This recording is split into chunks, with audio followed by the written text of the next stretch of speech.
The Twins and the Braves are tied at 2 games each. This is Game 5 at Atlanta's Fulton County Stadium. Moments ago, the ceremonial first pitch involved 2 honorable gentlemen. Bobby Thompson, who hit the home run against Ralph Brankett for the Giants in 1951. It won the pennant for the Giants. And the crowd enjoyed meeting them.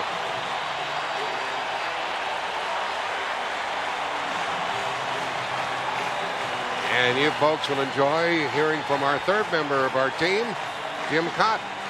All right, Jack, last night we had a couple of power pitchers, right-handers John Smoltz, Jack Morris. Tonight, a little different look. Kevin Tapani, the Minnesota right-hander, depends on a good changeup, as does Tommy Glavine from the Braves. Tapani is a 3-pitch pitcher with a very deceptive fastball, a split finger, but the pitch he depends on to get hitters out, the changeup. Tommy Glavine will throw fastball, occasional slider. You're going to see a lot of these. This is a 2-finger or 2-seam circle changeup. It acts almost like a screwball. Tapani and Glavine will both be using this pitch effectively as they did in Game 2. They'll use that pitch to keep the hitters off balance. It should be a great exhibition of pitchers that know how to move the ball in and out and destroy the hitter's timing with finesse rather than power. Looking for a great matchup, Jack. That's Jim Kaat, who pitched 25 years in the big leagues. And here's Tom Glavine trying to win his first postseason game. And here is the lineup, which will be presented by the Minnesota Twins with Dan Gladden in left. Chuck Knobloch at second base. Kirby Puckett in center. Chili Davis starting in right field. And Brian Harper catching. He took a whipping last night. Scott Leyes at third base. Kent Herbeck at first. Greg Gagne the shortstop. And Kevin Tapani will be the hurler for the Twins. Defensively for the Atlanta Braves, Lonnie Smith will be in left field. Ron Gant will be the center fielder. David Justice in right. Terry Pendleton at third. Rafael Belliard at short. Mark Lemke will be the second baseman. Sid Bream at first base, and behind the plate, Greg Olson.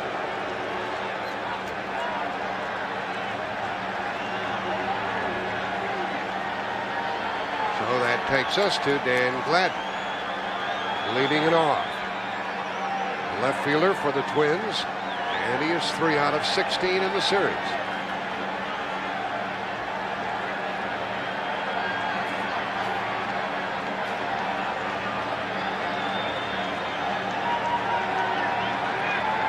Here we go.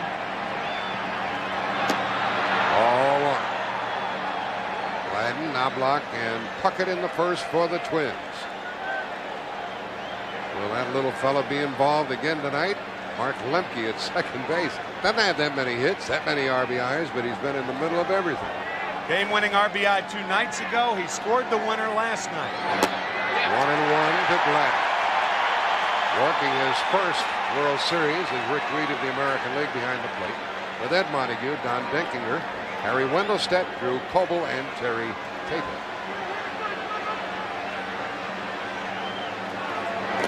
2 balls and a strike.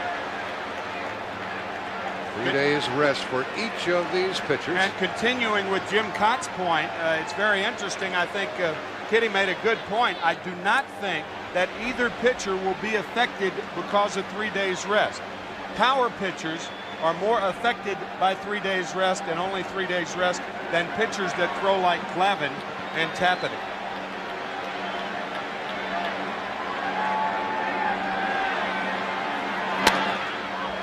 To Lemke. Took a nasty little hop and he throws him out. That's the way we start.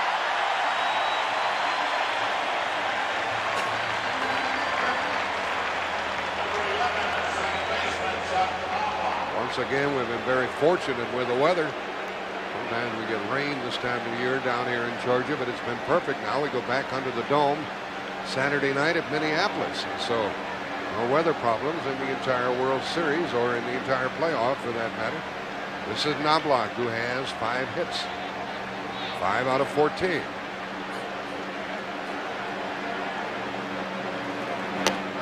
Anthony. And in that game Saturday night, it will be Steve Avery against Scott Erickson, even though there is concern on the part of the Twins about Erickson and his last 2 performances, one in the ALCS and one in the World Series.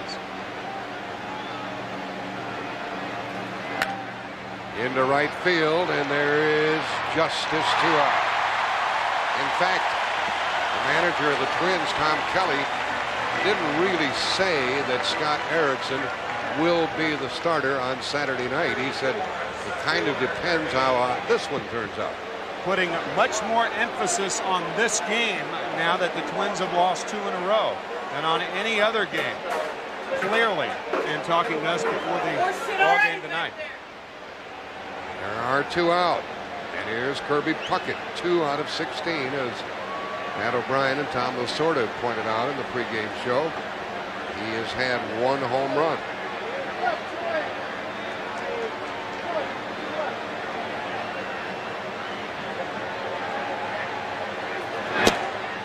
First 2 have been retired, and ball 1 to Kirby. Watch your fly balls, you'll get hurt. Don't get hurt out there, Jimmy.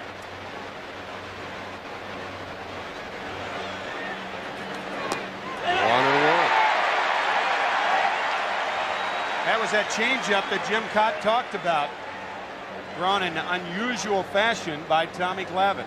A hitter is more inclined to swing at the arm motion of the pitcher instead of the ball. Sometimes pitchers will start out throwing hard stuff and then switch over to the changeup, and that's the way Glavine started out. Off-speed pitches all the way. 1-1 with 2 out.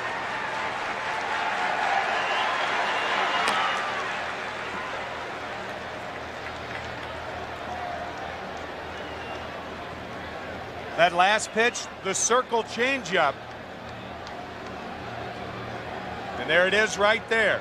The split fingers serve as a method of choking the ball. And there was another one. You choke the ball, you hold it back in the hand. The arm comes through with the same movement, but the ball's not there. And that is what deceives the hitters. Glavine has learned that art in a big hurry in professional baseball.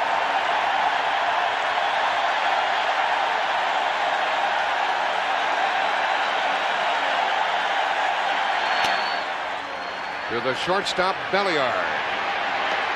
Down go the Twins, 1, 2, 3. To the mound, Kevin Tampany for the Atlanta first.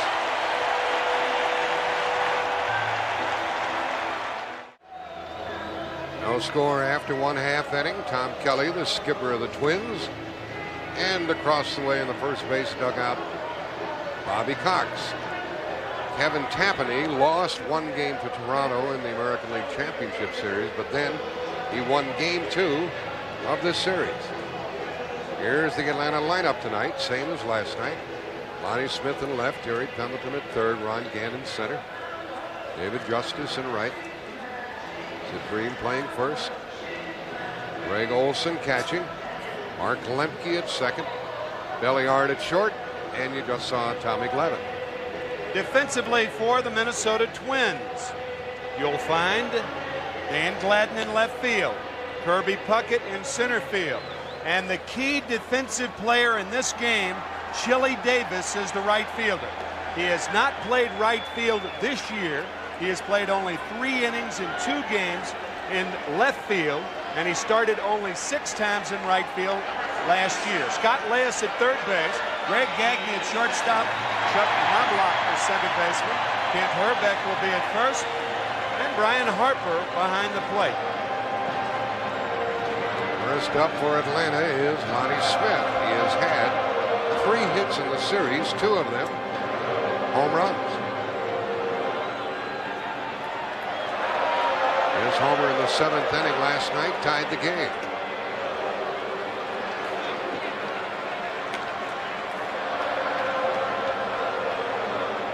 Smith, Pendleton, and Gant.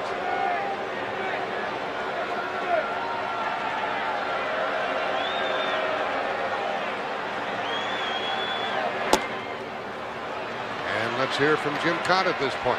Well, Jack and Tim, you mentioned Chili Davis playing right field, and you can keep your eyes on Kirby Puckett because he's the guy that's going to be moving Chili Davis around against these Atlanta hitters and telling him where to play. He's the quarterback in center field. Ball 1 to Smith. Usually the chop here at Atlanta Fulton County Stadium is out towards center. Maybe they ought to take a right and do the chop out toward right.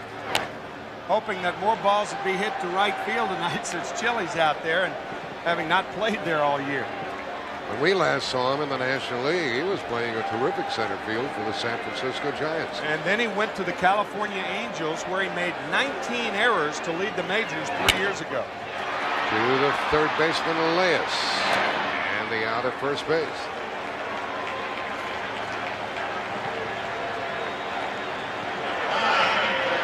Scott Elias has given us some defense and offense in this series. Tapani, in pitching 8 innings and beating the Braves in Game 2, did not walk a man. Walked only 1.5 during the season. Excellent control. Barry Pendleton, 4 hits in the series, and he bunts. Oh, and a bang play at first. Now Bobby Cox is going to argue that one. Good play by Tapani, the pitcher. He's the one who made the throw. Barry Pendleton trying to get it past Tapani to make Elias feel the ball. And he doesn't bunt it quite hard enough, but a fine play by Tapani backhanding it and throwing to first. He looks safe. Rick Reed, the first, I beg your pardon, Ed Montague at first. That was bang, but I thought the shoe beat the ball. Couldn't have been closer, could it? Nope. And there are 2 out. Jim Kaat, what do you think? Well, all first basemen are trained, as we've seen, to come off that bag as quickly as possible, and it did appear from here he had it beat. Ball one inside to the number 3 hitter, Ron Gant.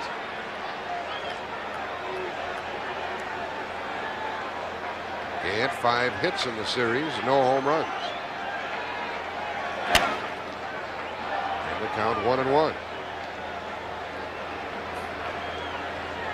Take another look at the play. There's the foot. Well, I'll tell you. Looks like it was just entering the glove when the foot was on the bag. Gant chased the bad ball, and he's in the hole.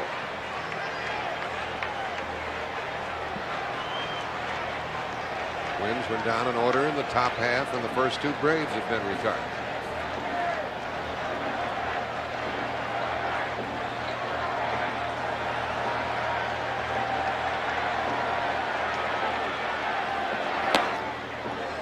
Two and two. That was a purpose pitch. The purpose was to get Ron Gant off the plate so Tapani can go back outside. Here it is right here. In off the plate, pushing Gant back, and now he'll probably go back outside. Watch Harper.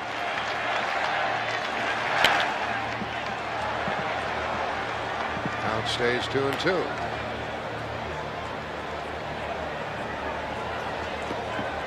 See, every pitch is not designed to get a hitter out. Some pitches are the prelude to getting a hitter out, and that's that fastball tight, slider away. That was the sequence to Gant. Here's the splitter. And it got him. Both sides down in order in the first after 1 no score.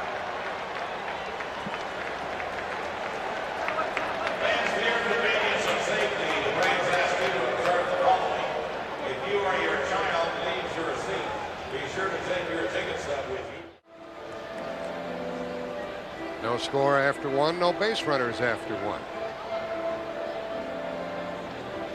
Lovely evening here in Atlanta.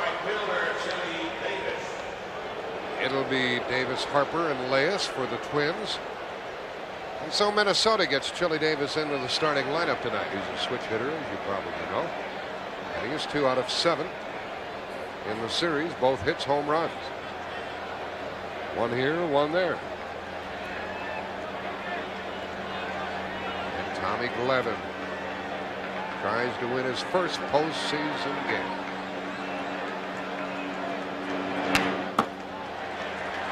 He gets ahead of the count. Happy evening for this little girl down here.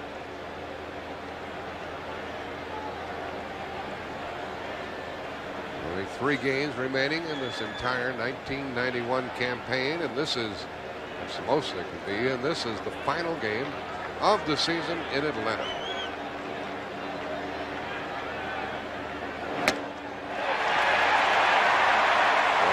That one loose for strike 2.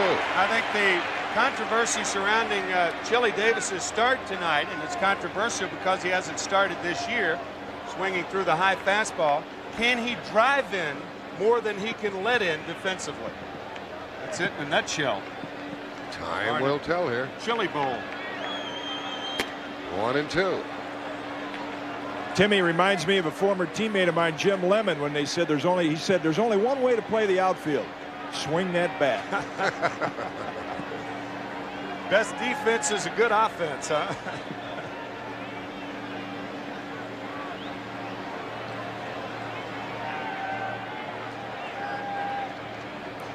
Too much time taken by Glavine, and Davis steps out.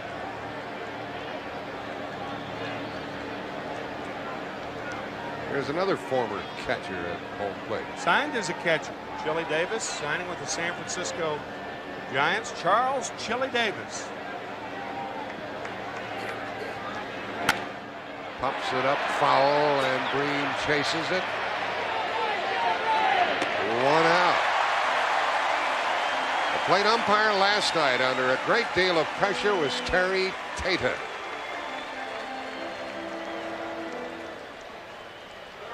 When he got the ball on the fair side of the foul line and went to go, I never saw the glove, and I only saw his elbow go into Lemke. I never saw the glove touch him, and therefore there was no doubt in my mind that he never tagged him, and ultimately he was safe. And ultimately the umpire was correct. The batter is Brian Harper, and he hits one to Lemke. 2 out. Now Terry Tata was correct last night, but think of it, folks, if you will, for a second. If you're the home plate umpire and the guts it took to take that call and to make that call. I mean, it was ever so close. Harper was bringing that glove around to tag Mark Lemke, and he ended up tagging him with his elbow. He made contact, but the ball, he didn't apply the tag. There are 2 out, and Scott Leas is up. 2 for 9 with a home run.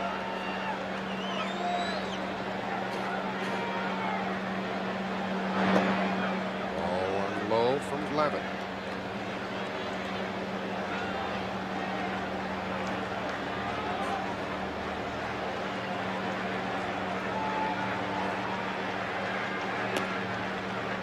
And that's ball 2.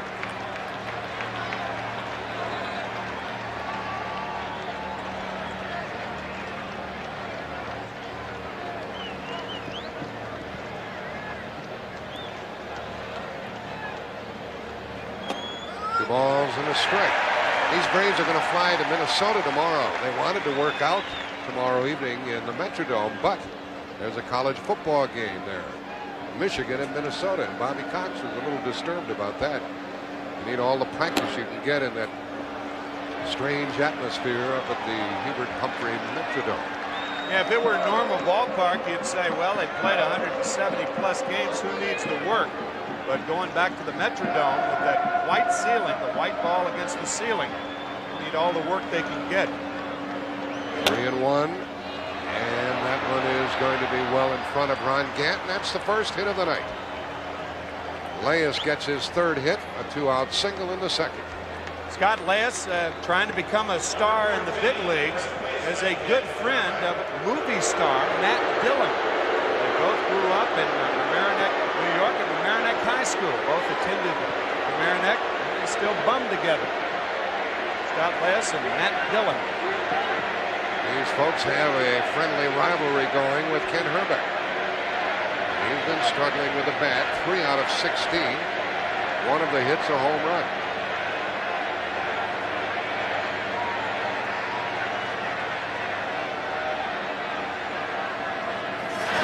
Minnesota's had a tough time here in Atlanta getting the clutch hits with men in scoring position. Make it personal now, folks. Leas at first, 2 out.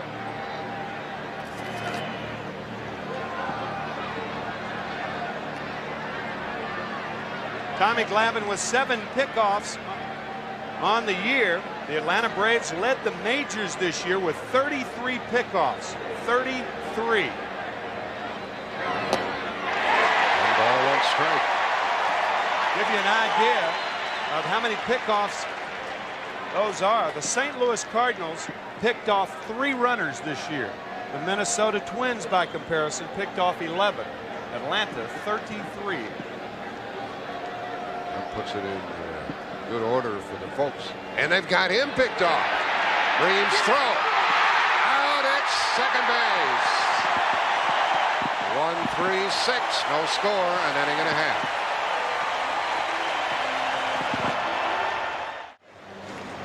It looked like Scott Leas was going to run the minute Glavine picked his foot up. The interesting thing, watch the move by Sid Bream. You see him come toward Glavine, position himself to throw right there. That puts him in good position. The throw a little high, the tag very quick by Belliard, and Leas is out. And that takes care of an inning and a half. Leas thought that Belliard had missed it.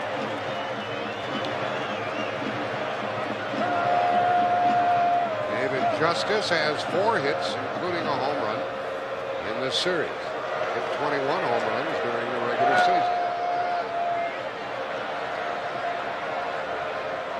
There's dinner tonight at the ballpark.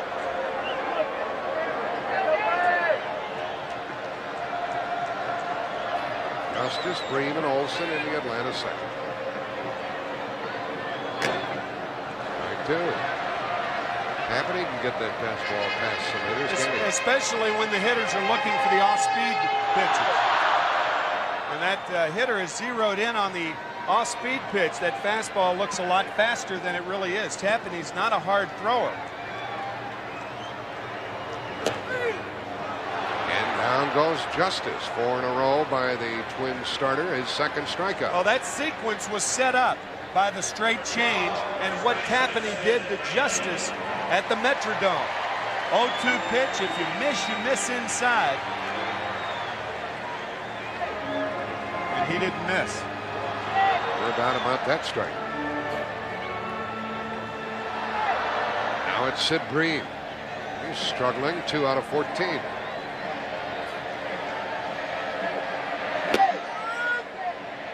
Tapani ahead on the count. It seemed that's what he was doing all night long in game 2. Strike 1, strike 1, strike 1. Strike 2. The umpire's got a pretty good arm.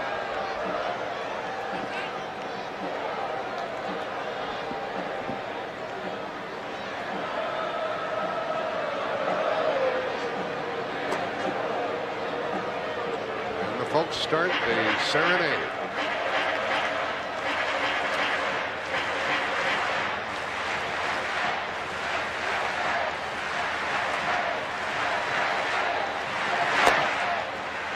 Goes Bream. That's 3 strikeouts in a row for Tapani.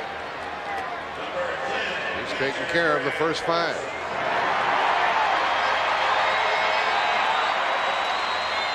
He'll deal with Olsen. Greg has had 3 out of 12 and 5 walks to go with those 3 hits. Tapani has been perfect.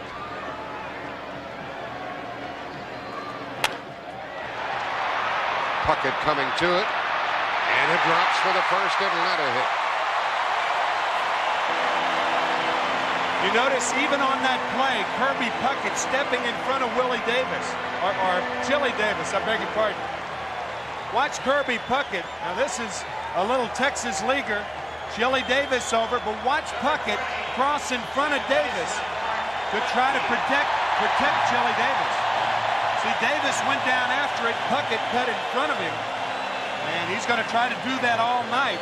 So Chili Davis doesn't have to throw. The interesting thing is when a ball is hit to Davis, what he does after he catches it. Catching it's not the problem. Throwing it will be, I think. Well, here is Mark Lemke, everybody's Atlanta hero. He's had 5 hits plus a walk. He's driven in 1 run. scored a winning run. He bats with 2 out in the second.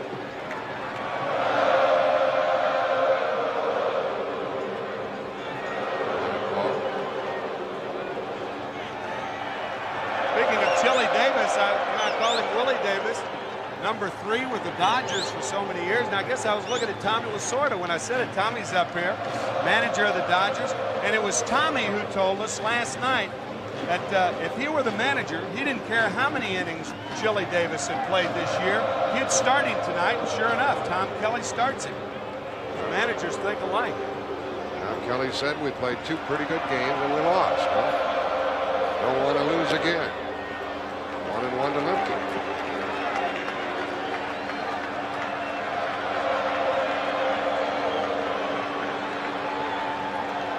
Triple last night, set up the winning run, scored in the 9th inning.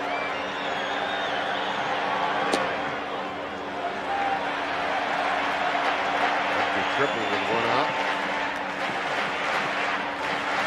There's Jimmy Williams close to the 3rd. Seen it. They walk Blauser. The sacrifice fly by Willard, and that won it. There goes Olsen. Surprisingly, he steals it and goes on to 3rd with 2 out.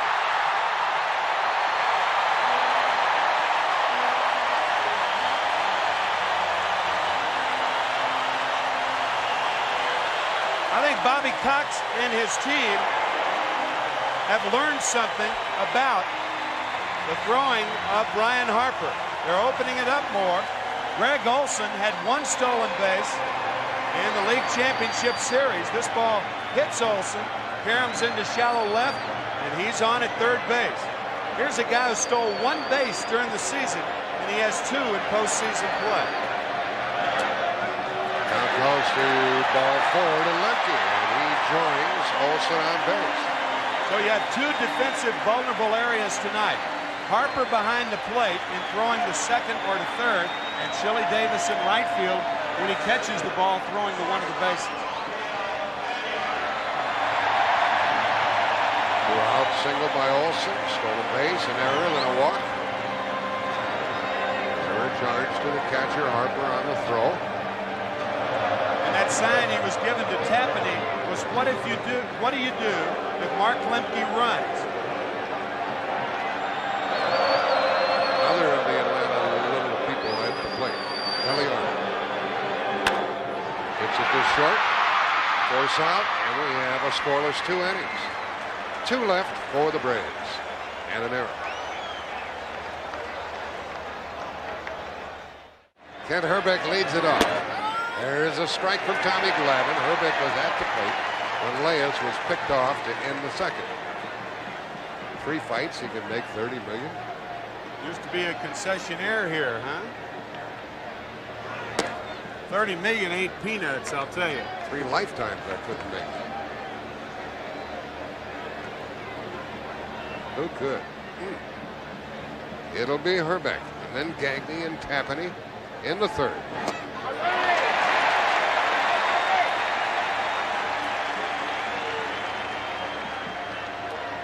Hrbek entering the game 3 for 16 against Atlanta pitching. Much more understandable because he is the dominant left-handed batter in that lineup. To Lemke's left. He's still going to get him.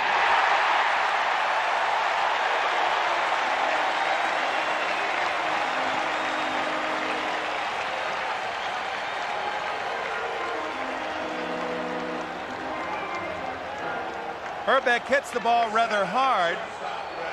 Lemke goes down, the ball comes up, and Lemke finds it in time to get Hrbek.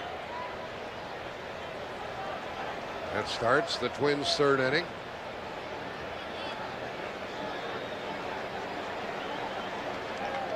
He might not have been so fortunate on AstroTurf. Gagne takes a ball. On the other hand, the hop would have been truer. The ball is quicker on the artificial surface, but the hops are a lot truer. You're right. Here's Gagne with a little flare into right field, and that ball drops fair, and he's going to get 2. with one out. That's the second hit of the night for the Twins.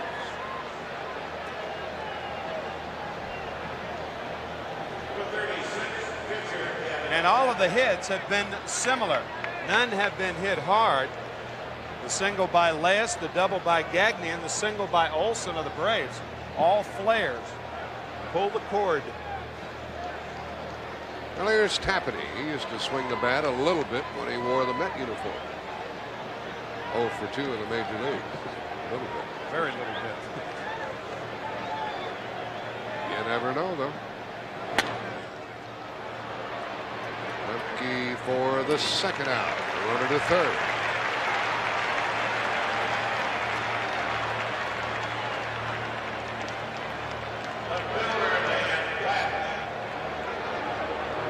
Well, we know there will be a game 6, and it will be played in the Metrodome in Minneapolis. We're on the air at 8 o'clock Eastern Time. A couple more good pitchers are slated. With Steve Avery perhaps against Scott Erickson, but that's not certain that the Twins will start Erickson. The outcome of this game will help Tom Kelly make up his mind. Gladden could put the Twins on top here in the third. He's running to second his first time. Lemke's been busy at second base with 4 chances.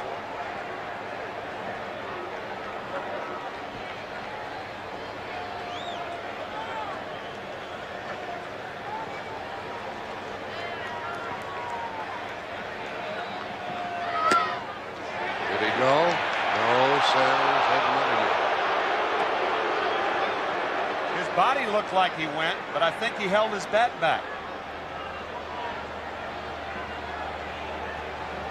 Greg Gagne, the runner at third with 2 gone. When Glavine lost in the series, he only gave 3 hits in 8 innings and lost a 1-0 game.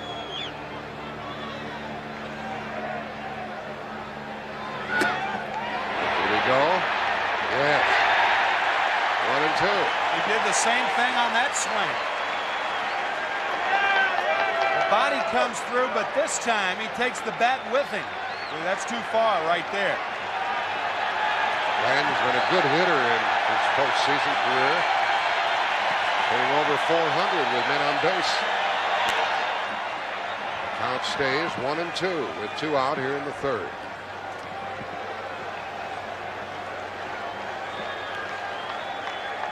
First 7 games of the ALCS and then 2 games of the series.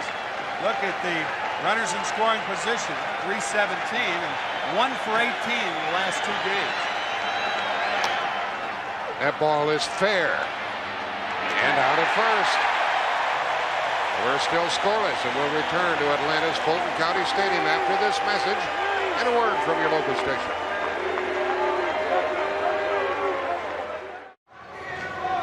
Braves bat in the third, no score. The aerial shots this evening from the Spirit of Akron. They're courtesy of Goodyear Tires. This evening's pilot is Captain Drew Marshall, and he is from Pompano Beach, Florida. Well, this shot here is either an early Halloween shot.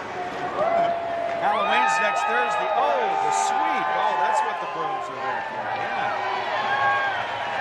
Hey, the last 2 games the Twins have played, they got to be feeling bewitched, bothered, and a little bewildered right now. Huh? Somebody's going to take a 3-2 edge here tonight, and Glavine leads it off. He's not a bad hitter. He had 17 hits during the season, ball 1. Drove in a half dozen, as you see.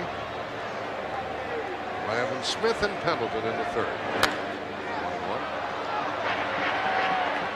One thing Tommy Glavine gives the Braves is an extra hitter. So the Braves have 9 hitters, and the Minnesota Twins have 8. Kevin Tapani, I mean, you can't do anything about that. Only 2 major league at-bats. Glavine can hit. He's in the hole. 17 hits this year, tied with Steve Avery and Greg Maddox for second place. Tommy Green of the Philadelphia Phillies had 19 hits to lead the National League in hitting for pitchers. Just inside, 2-2.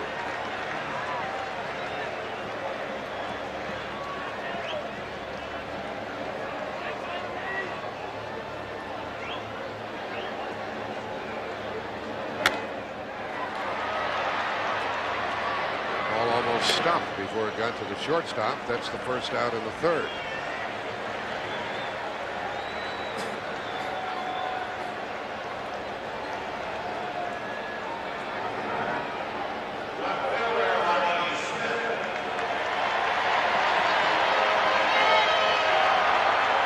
Smith grounded to third his first time. Takes a little while coming to the plate to allow Glavine to have a little breather on the bench.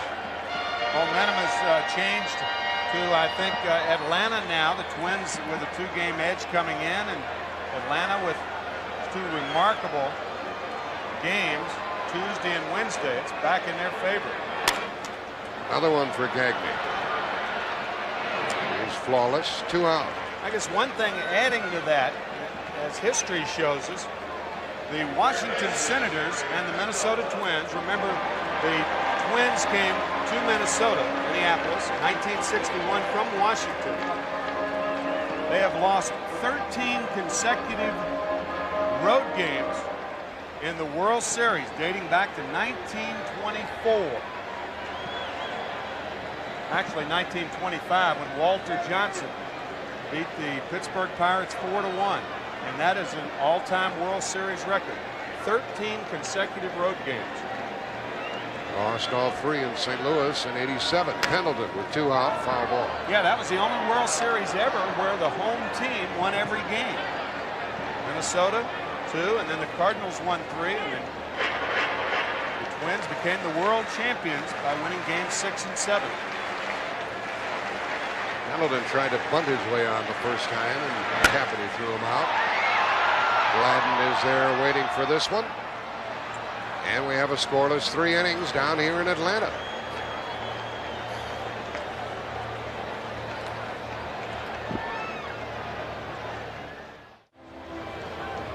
So into the 4th. Let's zoom in on the CBS radio crew. With Vince Scully and Johnny Bench and John Rudy. And all those producers, no wonder they don't make any mistakes, Tim. Look at all the help they got.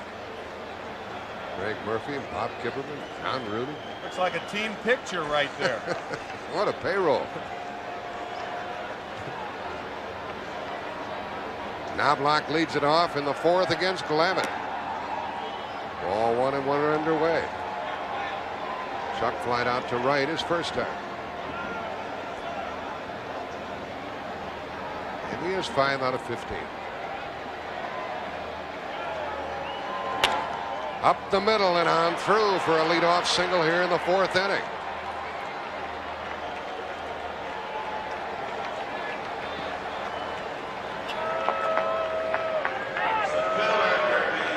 Well, the way things have been going, something will happen in this one to liven it up, Tom Lasorda. No question about it, Jack. These games have really been exciting. I'm telling you, they're great World Series contests. You know, this series similar to 1981 when you clinched against Montreal. You started the World Series the next day. You won the first 2, and then, or you lost the first 2 and then won the next 4. That's right, Timmy. We won a ball game in Montreal. It was a best of 3 in those days, and Rick Mundy hit the home run off of Rogers, and we had to shoot right to New York to start the series against the Yankees. Pretty good bunt by Puckett and a good feeling play by Glavine, but the sacrifice is good. That play surprised you, Tom? Yes, very much so. Why? Because the guy's got power. He can hit one shot. He can hit the ball out of the ballpark. 406 hitter this year against left-handed pitching, but he is struggling. 2 for 17. It's so early in the game. Yep. You want to get 1 run now, or you want to try to get more? Well, we'll see what comes of it. A successful sacrifice for the Twins here in the 4th. And with a crack at the RBI, it's going to be Chili Davis. Runner at second, 1 out.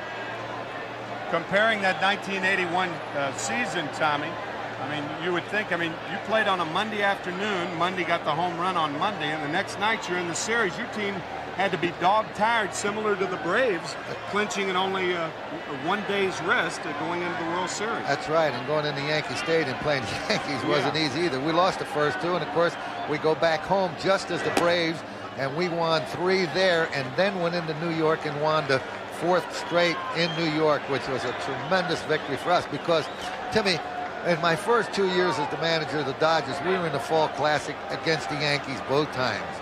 And when I used to go to bed at night and say my prayers, I said, Lord, if you can see it in your heart to put us in another fall classic, make it be against the Yankees. And in '81, we got them.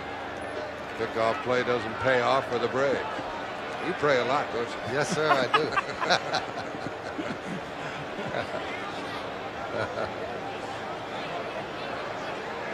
Chili Davis fouled out to first his first time. He could put the Twins on top here in the fourth.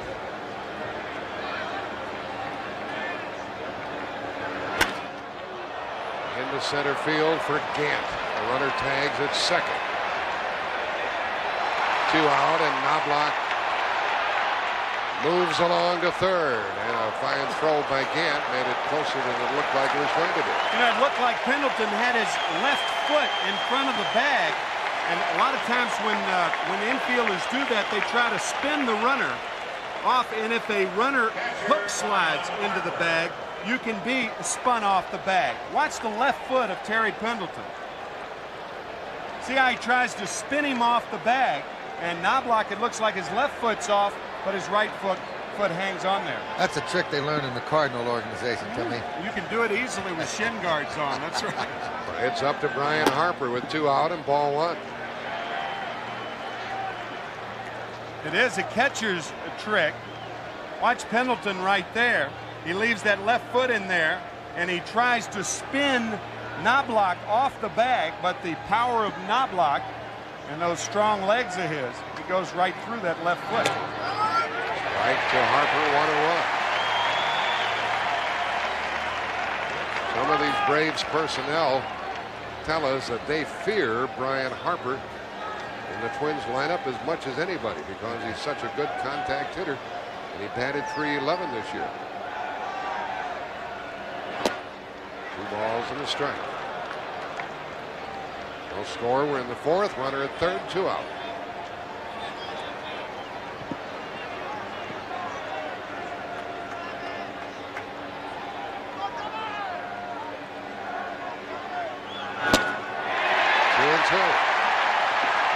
He's persistent with that low and away delivery, isn't he, Tim? Make them reach. That's how a lot of pitchers get guys out, by making them reach.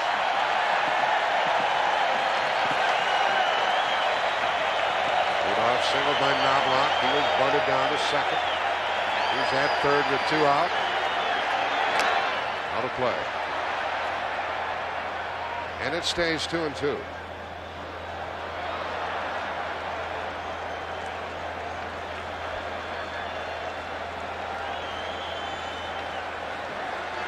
$50,000+ here in Fulton County Stadium.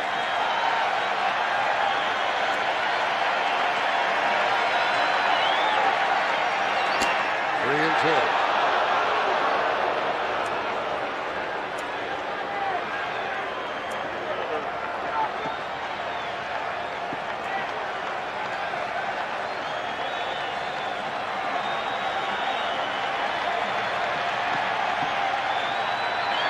Got him, and we're still scoreless. Another man left for the Twins. They've left 2, lost 1 runner. We're still scoreless.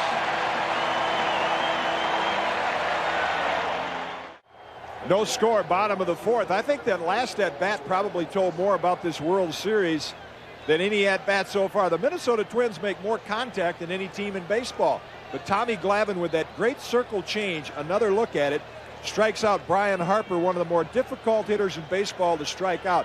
That is 34 strikeouts in this World Series. Only 2 by pitchers. That's about 8 a game. That's not the Minnesota Twins during the season. Great credit to Atlanta's pitching, and that's a big difference in this series. And good strategy, too, by Tommy Glavine and the Atlanta pitchers. Get ahead with strikes and get them out with balls. Here's Gant to lead it off in the home fourth. Ball 1 from Kevin Tapper. Gant struck out his first time.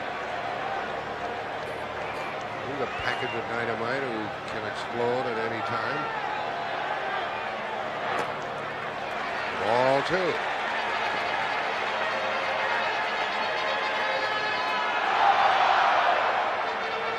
Tapper has struck out 3 and walked 1.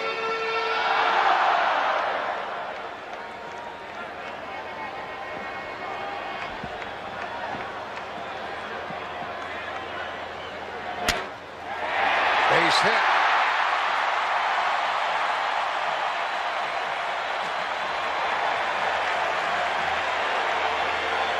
Two balls and no strikes. Hitters are different hitters when they're ahead in the count. They look in one zone, a smaller zone, and if they get that pitch, they rip it. And that's what Ron Gant did. Scott Reyes got off the deck but couldn't grab that one, and we might see some more running by the Braves. I don't think there's any question. They are going to test Brian Harper. The way to combat that is to pitch out if you're Tom Kelly. And Tom Kelly, the manager of the Twins, calls the pitch outs for Brian Harper. Justice hits it into left field. It carries well, and it is gone.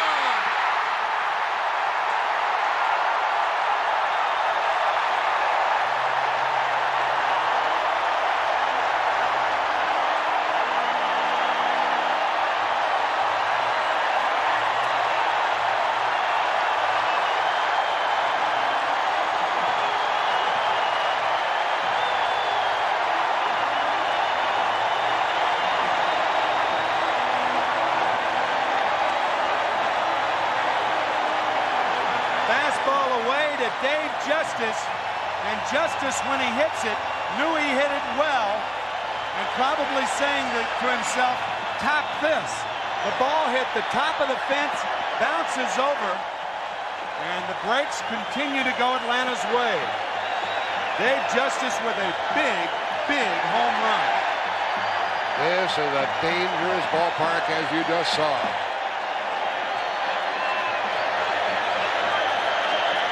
Still nobody out, and Sid Green takes ball one, ball two.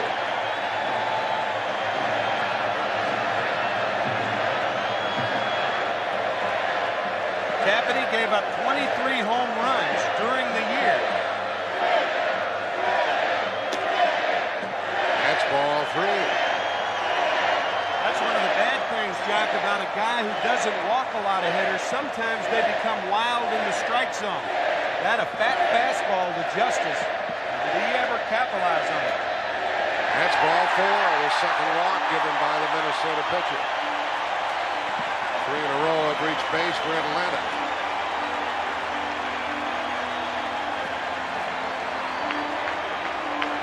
And home run hit right on top of the fence, did it?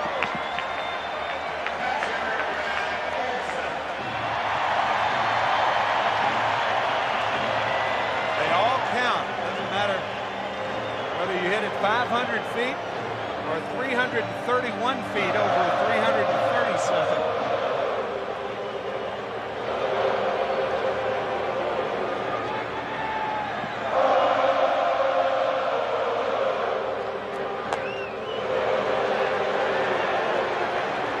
Now ball one to Olsen.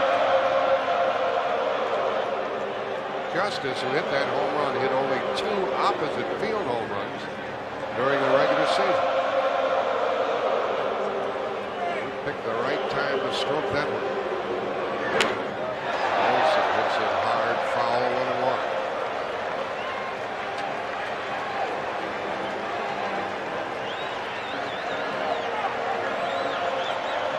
David Justice, his second World Series homer.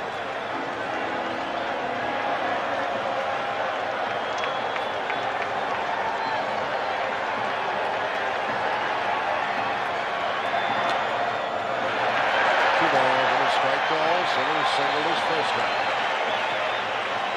Got a pitcher that is always around the plate. You have a contact hitter. Braves trying to capitalize. They have the Twins spinning backwards. A good time for a hit and run here. Sid Green is going, and it hits the runner. It's a base hit for Olsen. Bream is out for the first out of the inning. You never know what you're going to see in a baseball game. You never know. That looked like a perfect hit and run single. Well, they changed that from a hit and runner to hit and run to a hit and runner. Watch Sid Bream. He's looking, and now the ball just catches up to his left heel, and he is out. Here it is right here. Right there. The ball hitting his left heel. And Sid Bream is out, but it scored a base hit for Greg Olson. I don't know whether Knobloch could have recovered in time. Knobloch was covering second base, so the hole was vacant, but could he have recovered in time to get back and make the play? I don't think so. Now Lemke drills one into right center field. Did he do it? Off the wall. The run will score. Lemke going for third. He makes it.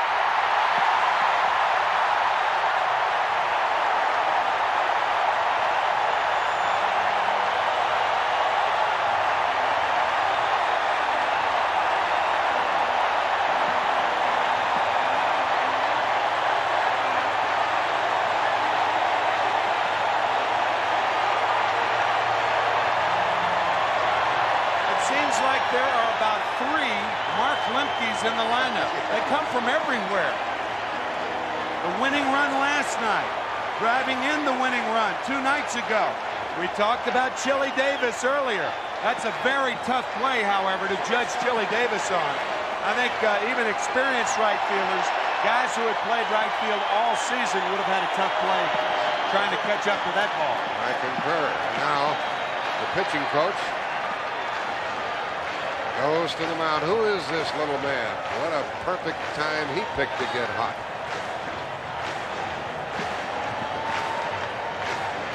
Here's Chili Davis trying to catch up to the drive by Mark Lemke. And it's off his glove, slamming into the wall. He's all right. But an experienced right fielder would have had a tough time with that ball as Terry Leach gets up and starts throwing quickly.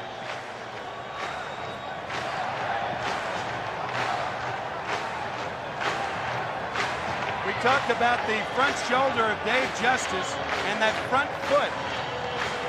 Remember, we talked about it. We talked about it in several games. Well, watch how Justice approaches this fastball. He doesn't pull that front foot out of there, nor does he pull that shoulder out of there. And good things happen right off the top of the fence.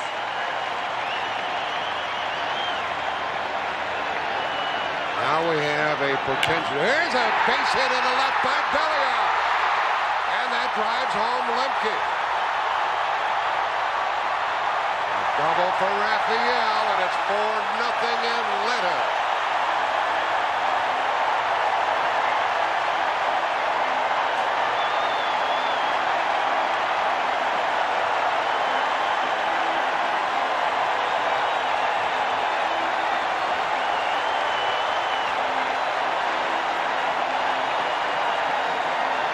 That's what they're shooting for.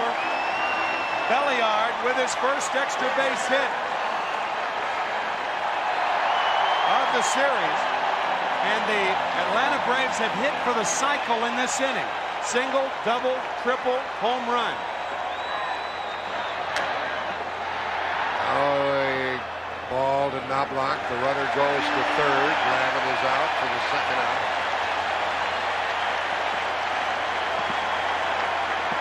Hit for the cycle with another base hit thrown in for good measure. And it is 4-0. Tom Kelly and Bobby Cox think ahead for the remainder of this game, plus game 6 up in Minnesota Saturday. There's another rally cap on the Atlanta bench. Sherlock Holmes look. Jeff Treadway, I think, has Jeff Blauser's hat. Lonnie Smith was going to bunt, took a strike. He had Leas playing deep with that runner at third.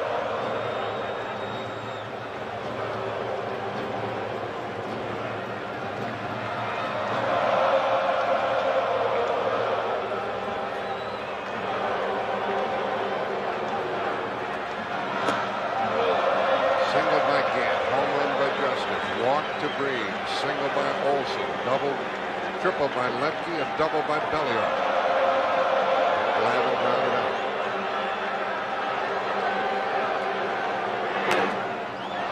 And 2 to Smith.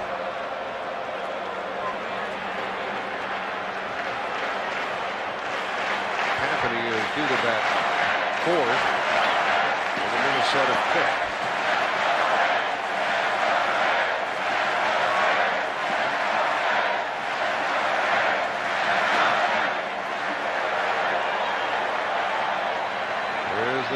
bench. They've fallen behind 4-0, fourth inning.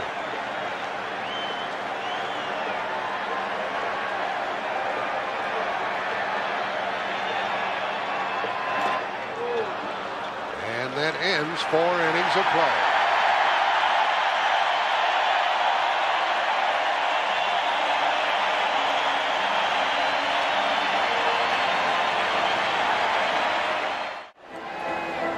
Four nothing Atlanta. We go to the top of the fifth. To hit pitchers like Glavine and Tapani the second time around, you better make adjustments. Atlanta batting coach Clarence Jones talked to the Braves hitters about making the necessary adjustments. Give up half of the plate and take half for yourself. David Justice, who had been retired on a lot of outside pitches, says, okay, I'm going to look for the pitch in the outside part, as a lot of the Atlanta hitters have done, and they've had success doing it. Little assist from that man. That's Clarence Jones, the hitting coach of the Braves. And here we go into the fifth. Tom Glavine with a 4-0 lead gets ahead to Scott Leas, who singled in the second.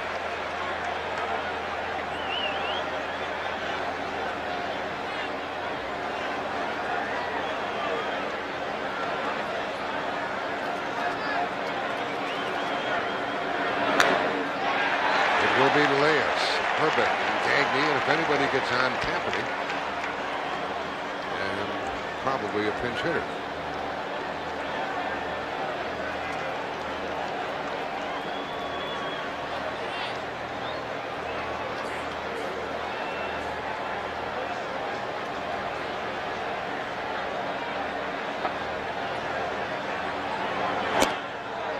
One and two. Now let's go up here and take a seat.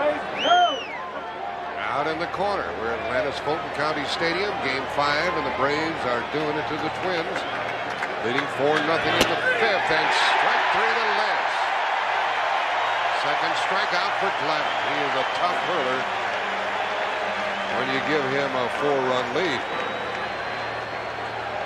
Earned run average 2.55 during the year, third best in the league.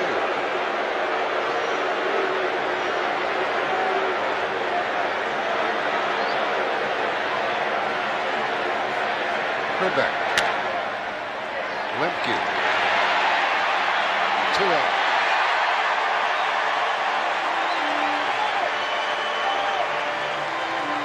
These Braves fans are aware of the fact that this is the last they'll see of their team at home this year. They'll give all the support they can. Unless it's after the season and they return from Minneapolis as world champions. If they win tonight, they need 1 of 2 in the Twin Cities. They have Steve Avery and John Smoltz if it goes 7. Scott Erickson and Jack Morris for the Twins if it goes 7. Gagne squirts it foul. But the important thing from a Twin standpoint tonight is that Scott Erickson will pitch on Saturday, and there is concern about Scott Erickson and his fastball. Jim Kaat talking his last start about the fact that it's about 5 miles an hour slower than it has been during the season. A 20-game winner, but he has not had a good second half and not a good postseason. Gene Larkin is on deck. He'll bat for Tapani if Gagne gets out.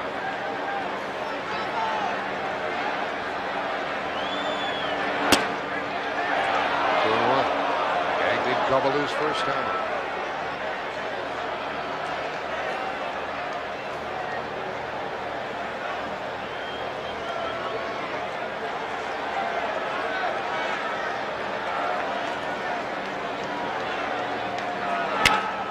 Pendleton boots it. Save at first base.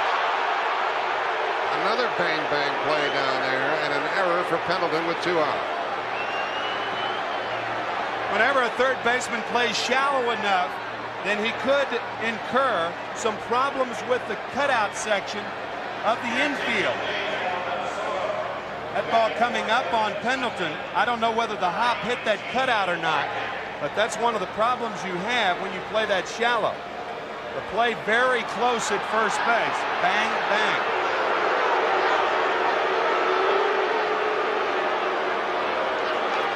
Yeah, it looked like it may have hit the cutout right there, and it came up on Pendleton, and he couldn't recover in time. An error on Terry Pendleton. With 2 out to bring up the pinch hitter Larkin. And ball 1. Each team has made an error in this game. Larkin could cut in on the Atlanta 4-0 lead.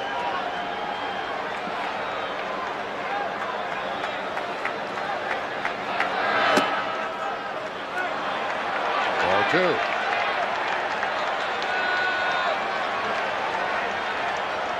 This is such a good hitter's park that when you boot a ball in this park or walk somebody, you're really open for trouble. Larkin's 1 for 2 in the series.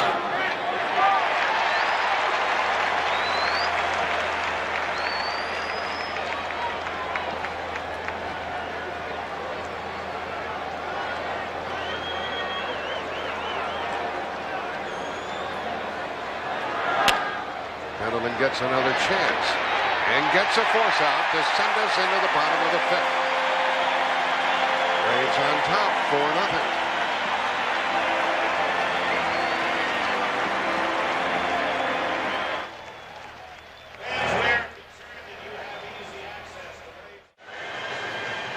Top of the order, bottom of the 5th. Atlanta coming to bat and leading 4-0. And they'll be up against Terry Leach in relief of Kevin Tappan. Twins were looking for something better than that from Tappan with them. Well, they got it the first time out. Not this time out. Junior Ortiz will, in all probability, be the catcher on Saturday night when Scott Erickson pitches. Ortiz caught 28 of 32 starts this year for Scott Erickson. Rams in Atlanta tomorrow. There was a Ram in Atlanta last night. Lonnie Smith into Brian Harper. Let's see what happens with Pendleton leading off against Leach. And ball 1.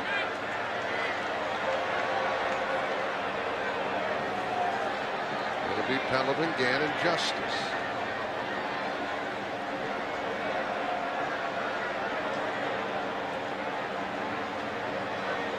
Leach appeared in game 3.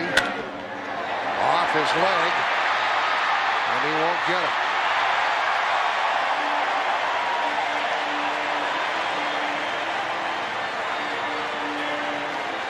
First hit for Pendleton tonight. Have the Atlanta bats ever come alive in the last 2 innings?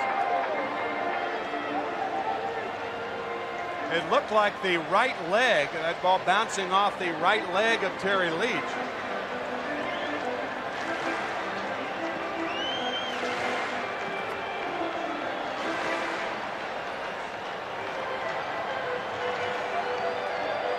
Tom Kelly trying to keep this game from getting out of reach. A 4-run Atlanta lead. He has the right pitcher out there as far as ground balls is concerned. Terry Leach with that underhand motion, a ground ball pitcher. Well, I think Tom Kelly is waiting right now for Rick Reed. They're unhappy with the strike zone. Kevin Tappan voiced some opinion, and now Tom Kelly, as a manager's custom, is waiting for Reed to come out there, and this discussion is about where are some of those pitches. Rick Reed allows the Twins skipper to have his say. Now, see, you can't argue balls and strikes. If you do, you're thrown out of the game. So this is a diplomatic way of arguing balls and strikes with Rick Reed.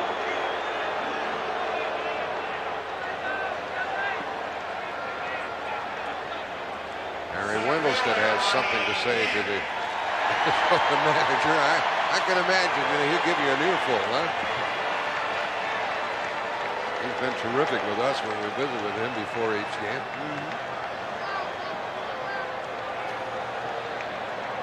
Well, he's a little frustrated. He's in danger of losing all 3 down here in Atlanta. That's not unusual when these Braves get hot. To wipe the visitors out. Gant is up. And a strike from Terry Leach.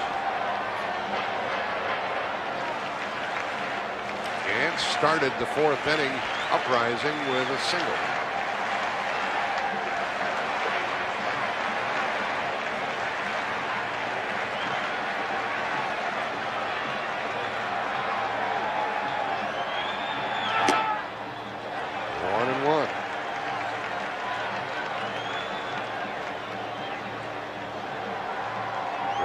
Some running tonight. This Atlanta team has been tenacious all year.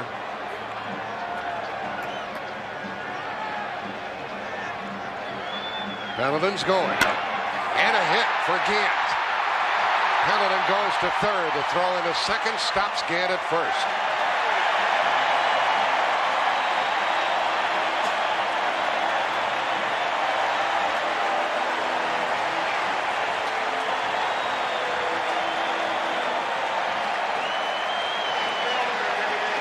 Harry Pendleton running with a bad left knee. He will have an operation on that knee after the season is over. But when you hit it this far and this hard, when you're running, you can slide into third easily. That's what Pendleton does. Kaat forced to stop because Gladden's throw properly back into second. First and third and nobody out. Leaps to Justice. And ball one. There's Harry Pendleton. He has Twins on the way. How ironic. Playing Minnesota in the series, and he has 2 more youngsters who will be arriving on the scene. Justice has struck out and homered. For better or worse, Terry Leach is out there. There's no one warming in the bullpen. Pendleton singled. He's at third. Kaat got his second hit. He's at first, and he might run.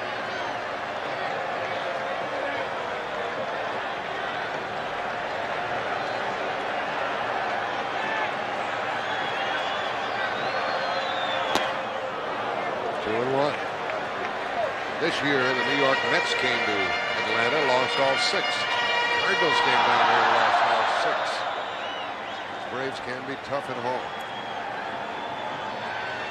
They're trying to win their 3rd in a row from the Twins. And the red clay of Georgia.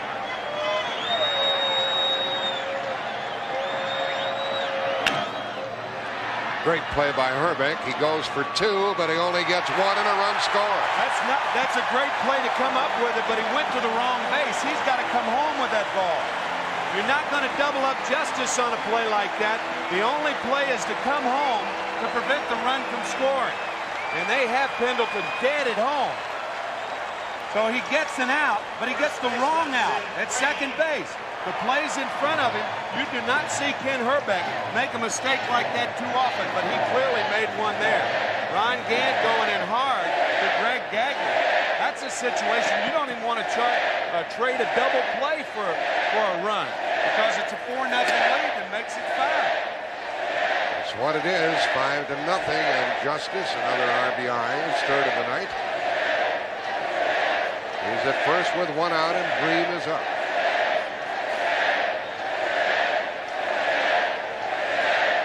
Justice is going. And he is safe.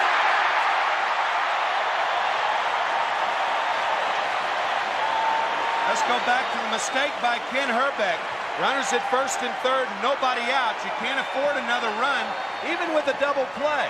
But there's no double play on this. An easy play coming home to get Pendleton, and Herbeck making a mistake going to Gagne at second base.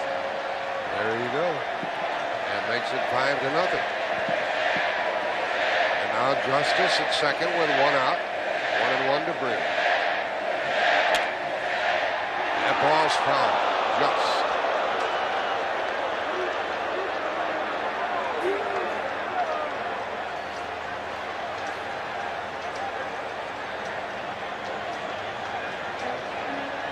That was a pert near right there, about a half a foot. A pert near, about a half a foot foul. puts Bream in the hole, 1-2.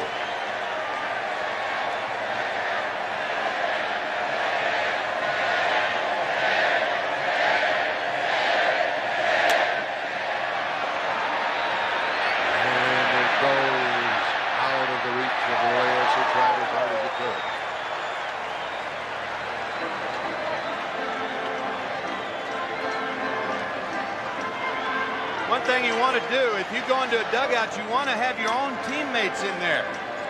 Elias looking down and now looking in. And they're trying to help him. You see Al Newman right there trying to catch him. And Elias grabbing the railing and swinging around. He's all right.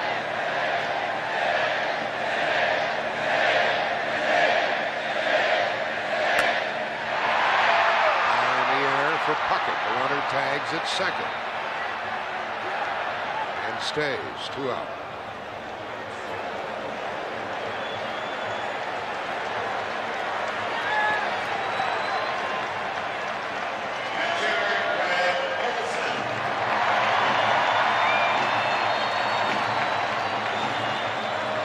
There's Ron Gant, contributed to this game.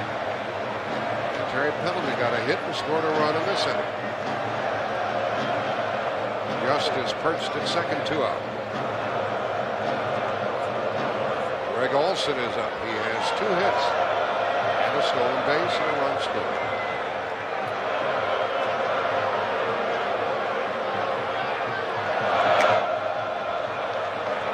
Stolen base by Olson. The second inning, the first in the World Series play by a catcher in 7 years.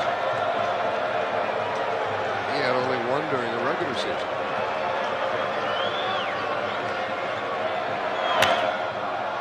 That should end the inning. Herbeck is there.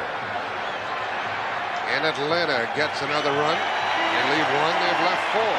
We'll return to Fulton County Stadium after this message and a word from your local station.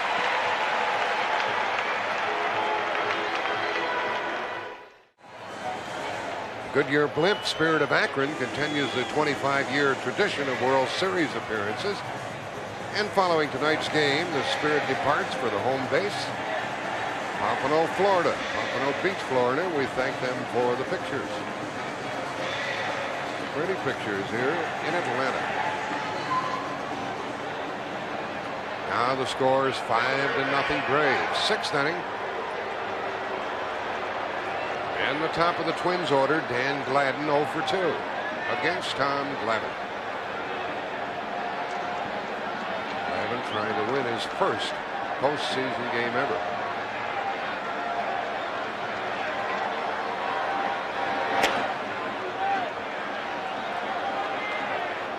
Knobloch and Puckett.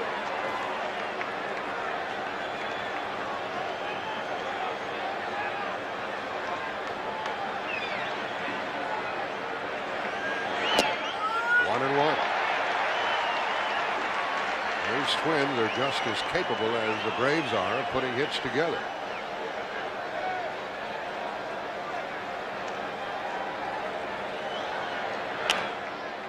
Out of play, 1-2.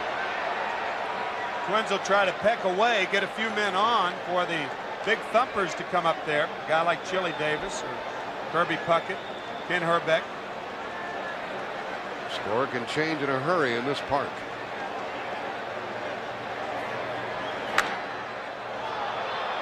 Ron Gant calls for it. 1 out. We're at Atlanta's Fulton County Stadium. Game 5 of the '91 World Series. And the Braves got 4 in the 4th, added another in the 5th, and they lead it 5-0. David Justice with the 2-run home run, and that just opened the eyes of the Atlanta Braves. Talk about the eyes of the pitchers. That's some great shots of Steve Avery, Tom Glavine. The hitters can open some eyes too, and David Justice did that. Like that explosion in the 4th inning, the 2-run homer, that was followed by 2 more runs, and the Braves tacked on a run in the 5th.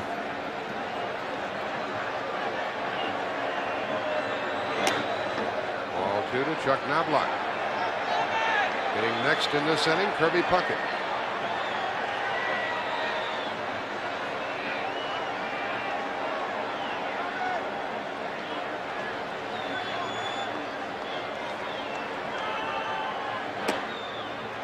3-0. Hasn't walked in. Has 2 strikeouts. It's easy to hit in a situation like this, because even if Glavine throws a strike, you know you're going to get another fastball right down the pipe. He walks Knobloch ahead of Puckett with 1 out. You still have to do it, but if big league hitters know what's coming, and if that ball had been a strike, you would have known that it was going to be a fastball again, because Glavine, a walk is, from a psychological standpoint, is very bad on a pitcher's psyche when you have a 5-run lead.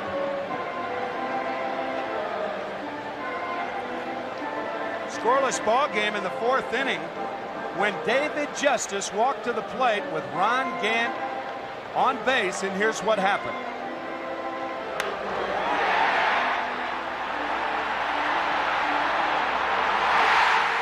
Off the top to put the Braves on top, and they've been on top since. We saw Dan Gladden look in the glove, thinking perhaps he picked it off the top of that 10-foot fence. 1 on, 1 out here. Puckett 0 for 1 with a sacrifice.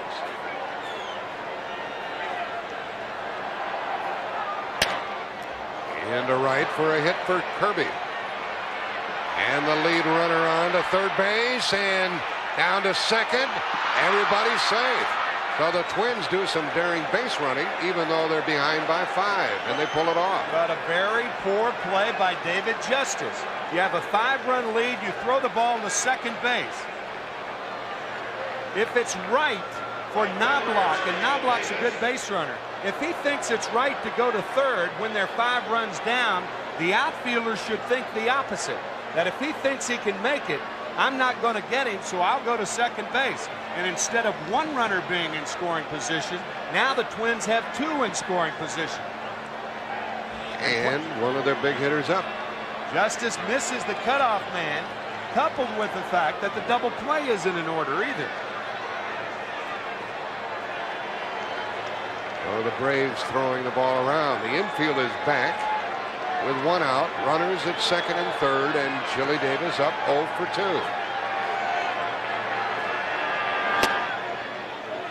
Ball 1 to him. A walk and a single.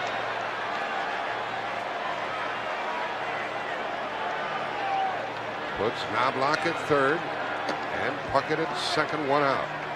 6th inning.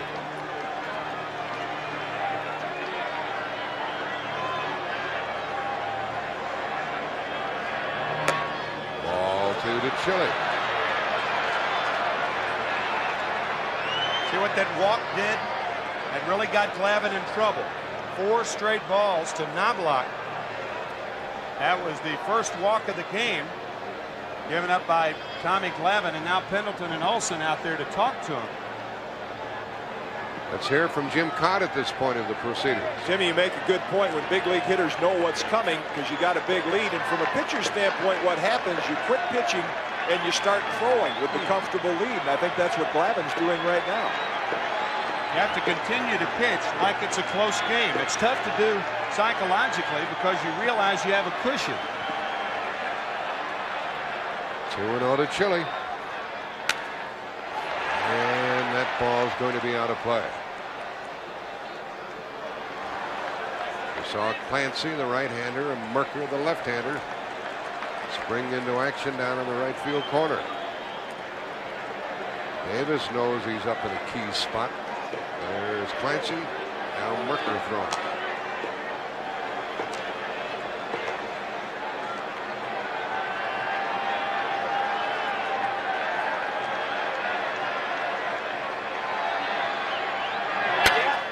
That's out of play, 2-2. Tim looking back at that 5th run scored by Atlanta. It looms large in this situation. That was a mistake. We talked about Ken Herbeck. Instead of going home, he went to second base. Minnesota Twins with only 1 hit in their last 24 at-bats with runners in scoring position.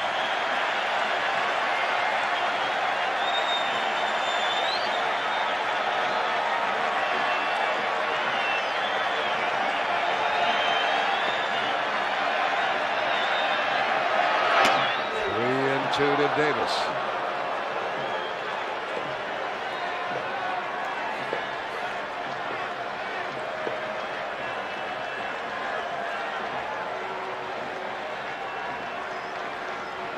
during his career. Davis is 2 for 7 against Glavine with a couple of home runs.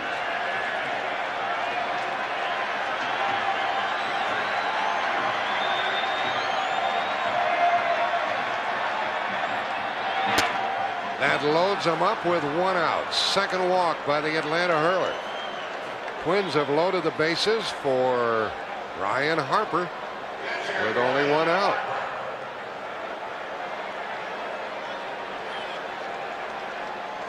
A walk, a single, and a walk. So this game heats up a little. Atlanta breezing coming into the 6th, 5-0. But look at the situation now.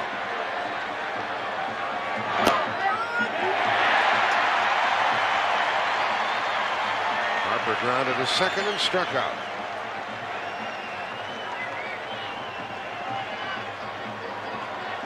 Bases loaded, 1 out.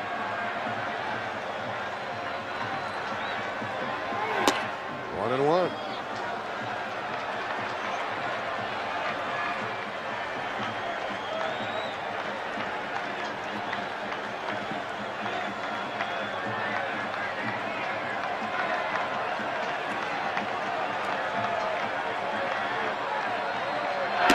Two balls and a strike. Chuck Knobloch at third. Kirby Puckett at second. Chili Davis walked. He's at first. And Glavine behind on the count. 2-1 to Brian Harper.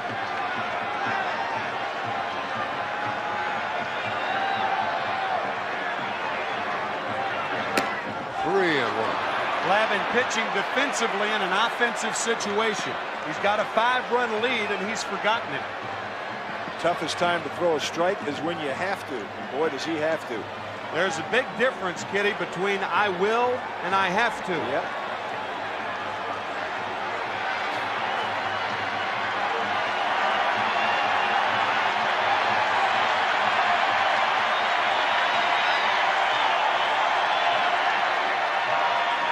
That's a run for the Twins, the first of their night. First of the night for them. 3 walks in the inning. An RBI for Harper. Knobloch scores. And it's going to bring the tying run to the plate. I think if Bobby Cox makes a move here, it won't be because of the way Glavine is throwing, but it'll be because of the way Glavine is thinking right now. He's thinking defensively, and he's not throwing strikes and staying ahead. He's still in good shape as far as the score is concerned, but that could change in a hurry with the bases loaded and 1 out. He's going to stay with Glavine, and the tying run is at the plate. Scott Liss. He has singled and struck out. Bases loaded, 1 out, and a run home for the Twins here in the 6th.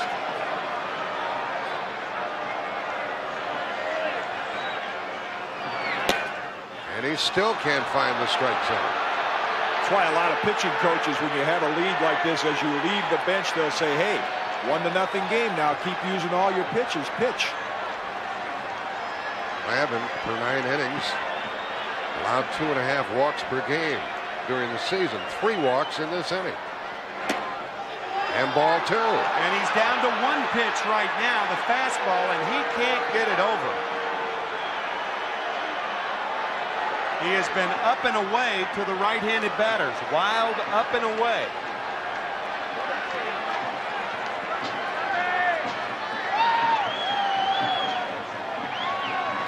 Ball 3.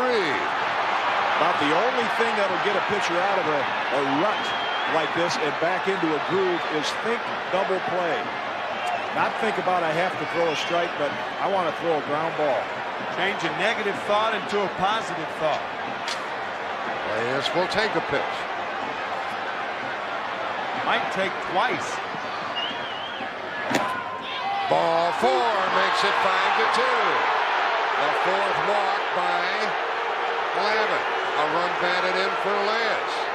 The tying runs are on base. And here comes the hook for Tommy Glavine. And the left-hander Kent Mercker dashes in from the bullpen.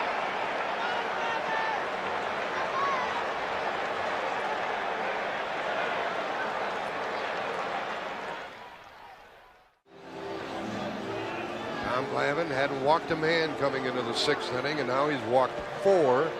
He's out of the game. He walked 3 in a row. He ties a couple of series records, most base on balls in an inning, most consecutive walks. And the new pitcher is Kent Mercker. The only luxury he has is that of pitching to a left-handed batter, but a dangerous hitter. Herbeck, bases loaded, 1 out. Ball 1, and my, how this game has changed. The leadoff man retired in the 6th. Looked like a breeze for Glavine and the Braves. A walk, a single, a walk, and a walk. Did he leave him in too long, Tim? I don't think so. There's finally a strike. Listen to the crowd. What do you think? Well, he gave him every chance. I was surprised that the pitching coach didn't go out there and talk to him. Yeah, you had Pendleton and Greg Olson out there, and Leo Mazzoni not making a move, but usually big league pitchers write themselves. They make the adjustments. You can't make them for them. Tying runs on base. Ball to shortstop. The play only to first. A run scores, and it's 5-3. Run batted in for Herbeck. And runners at 2nd and 3rd, 2 out. I think that play in the bottom of the 5th inning by Ken Herbeck looms large now. Remember when the runners were on at 1st and 3rd and nobody out, Herbeck went to 2nd base? Would be a 1-run ball game, but now it's a 2-run ball game as the potential tying runs move to 3rd and 2nd. And Greg Gagne bats against the left-handed pitcher, and a base hit out of the infield would likely tie it up. Ball 1.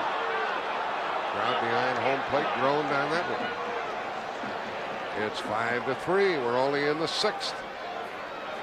Headed for another nail biter here.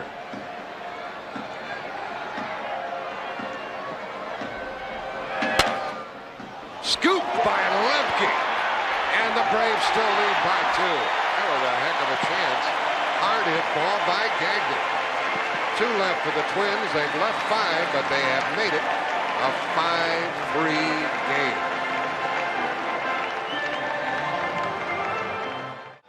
Things have changed here in Atlanta. The Braves come to bat with only a 2-run lead. Lemke is going to lead it off.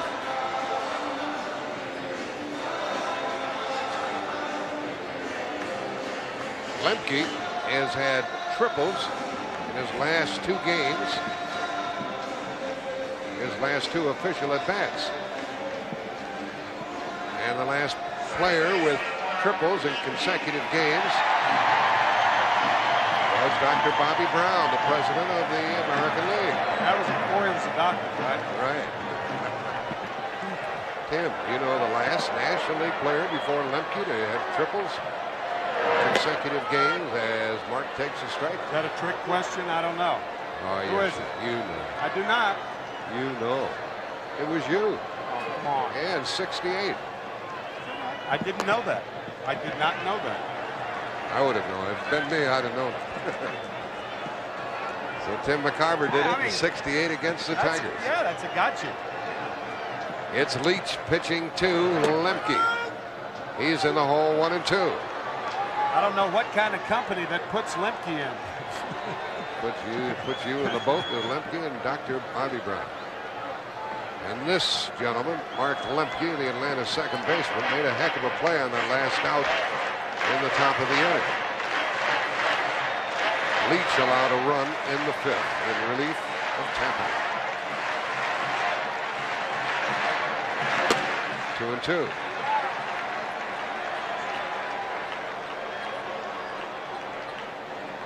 Lemke has walked, tripled, driven in a run, scored a run. Leading off in the 6th. 3-2.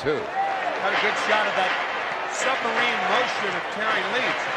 We mentioned it the other night about how he cannot throw a breaking ball that goes down from that pitching motion. Down goes Lemke. For a strikeout for Leach, that's his first of the game. And a rare strikeout for Terry, that underarm delivery. And he is a contact pitcher. You know, it's funny, They have the radar gun on most pitchers. I guess for a submariner, they put a sonar gun on him, right? That's what they need. He doesn't throw that hard. He relies on the movement of his pitches as he works to belly arm. And he hits one to deep short, and he picks it to 2 out. For the Braves, who have left 4. Here's Tommy Gregg, and he's going to bat for Merker, who did the job for the Braves, retiring 2. And Gregg is 0 for 2 as a pinch hitter in the series.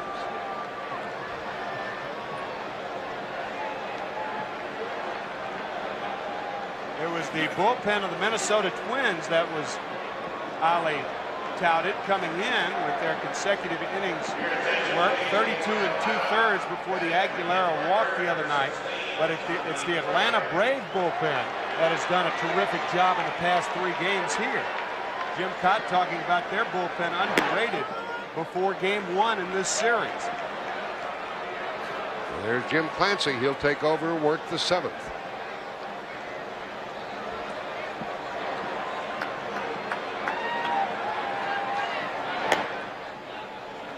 Leach with 2 out. Pitching to Tommy Gregg.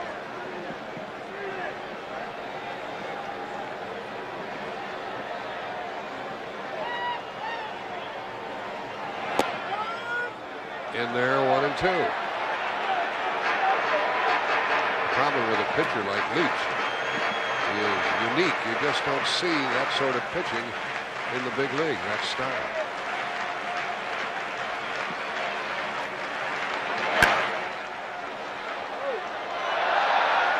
It stays 1 and 2. And a World Series souvenir.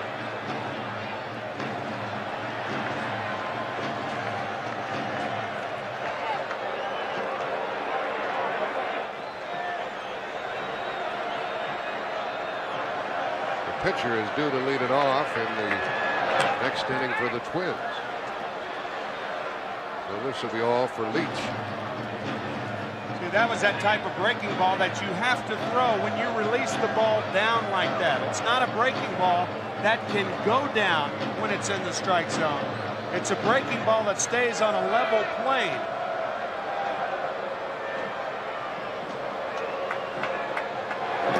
Two and 2 to Gregg. 5 in a row retired by Leach at this point.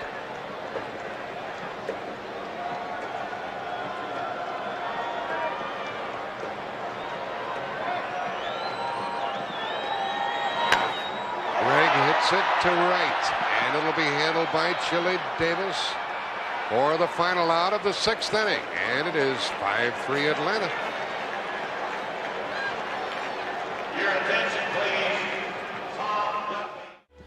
That's what Roger Angel remembers most. Doug Harvey was the umpire. They talked about that play for a long time. A brilliant block of home plate by Bill Freehan, and the Tigers came back to win 3 in a row after the Cardinals team I was on. Here's a fair ball to Green by the pinch hitter Pagliarulo, and he is the first out against Jim Clancy here in the 7th inning.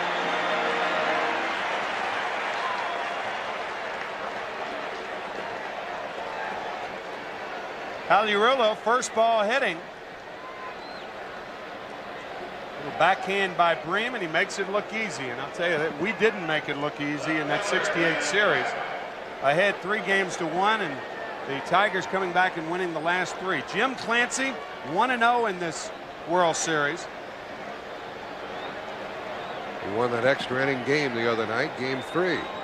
He deals with Dan Gladden. Ball 1. Gladden 0 for 3. Braves leading by 2, and one of those runs they probably should not have had. Foul ball by Gladden. Yeah, I don't think it's a case of probably, really. Because runners at first and third with nobody out. Ground ball to Ken Herbeck. He elected to go to second, giving up another run even if they complete the double play. He only got 1 out of it. No further runs scored. But had he come home, then the Twins get out of that inning, and instead of a 2-run game, it's a 1-run game. 1 ball, 2 strikes. Clancy with Houston for most of the season. Braves picked him up for the stretch drive, and he pitched some good baseball for him.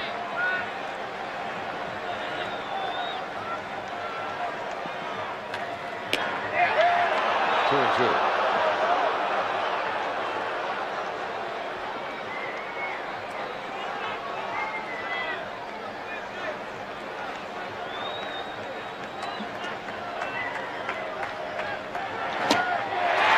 The second out of the seventh inning.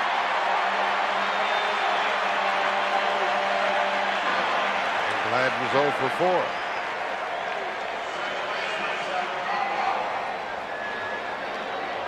That looked like a splitter from Jim Clancy. The reason that pitch was popularized, obviously, because it's so effective. It serves as the illusion of a strike, but it dives out of that strike zone.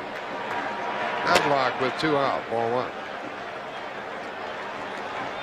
Chuck is fly to right, single, walked, and scored.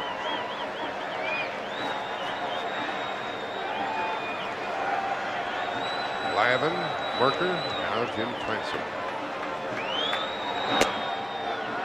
Ball 2. He ducked under that ball. That's the pitch that pitchers don't get anymore.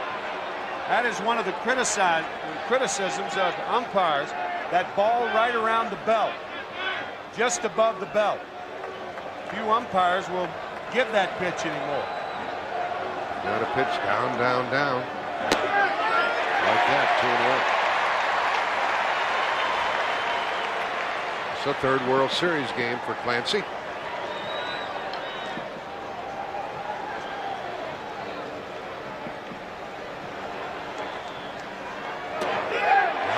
Strike, 2 and 2.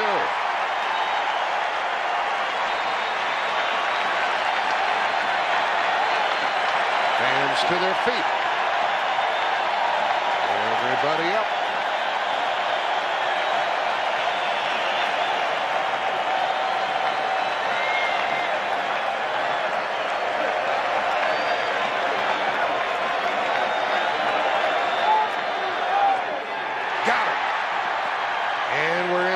Seventh inning stretch time, with the Braves still on top, 5-3.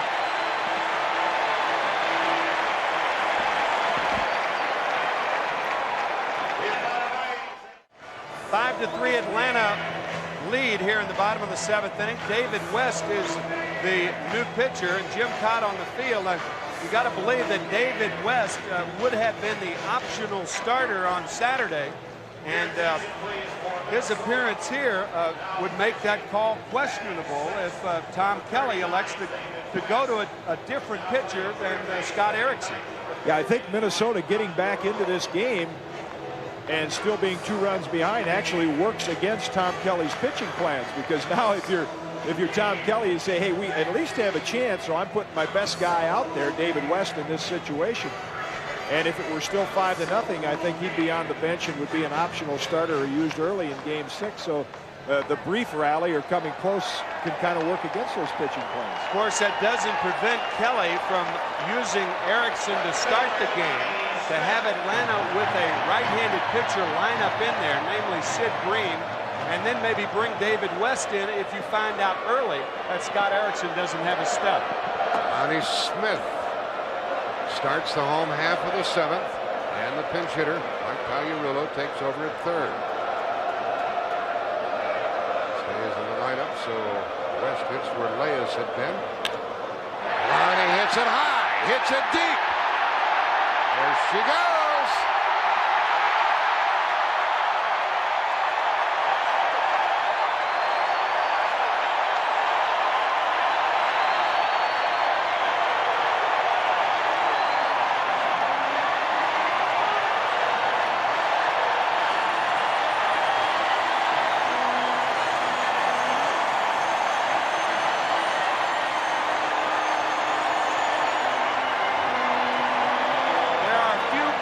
Statements in baseball, but in my opinion, the most dangerous area to pitch any hitter is down and in. Watch where this pitch is. Down and in.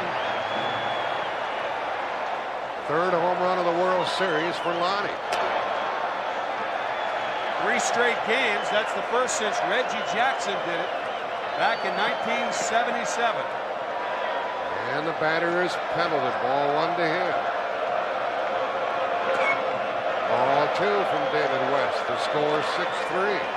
See, when that ball's down and in, all a hitter has to do is just drop the bat head on it. Just drop the bat head. And that it's down and in, and it creates lift. You get under it, and it goes. Ball 3 to penalty. What's he trying to do? Become the MVP of the series? I think Mark Lemke is right now, right to this date, but Lonnie Smith has certainly contributed mightily to the Brave cause.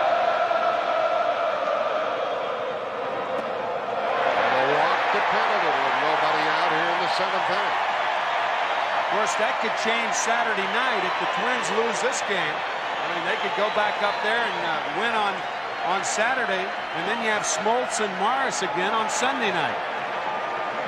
Let's join Jim Kaat. Yeah, Tim, you make that point about down and in. You know what helped pitchers before the designated hitter when you could hit is every now and then you would hit one as a pitcher that was down and in.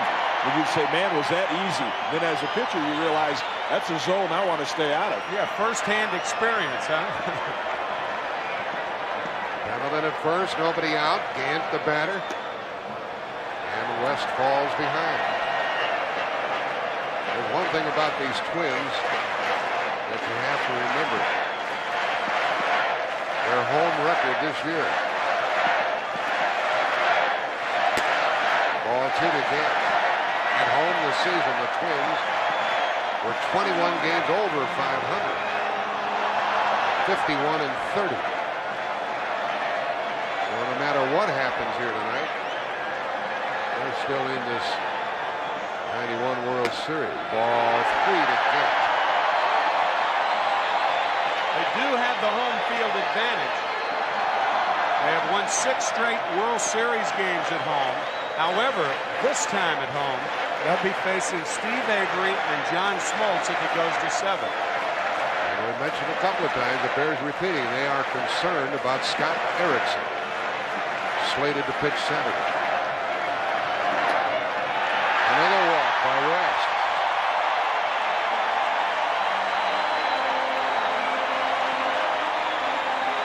One more look at Lonnie Smith's 3rd home run of the World Series.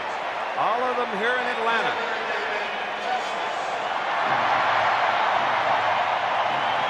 That made it 6-3, and now the Braves are churning again. David West in this series has faced 5 batters. He has walked 4 and allowed a home run to this man.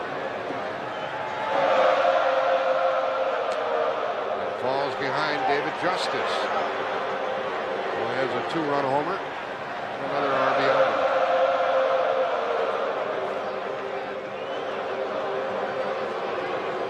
He could blow this one wide open. It's 6-3 in the 7th and 9th.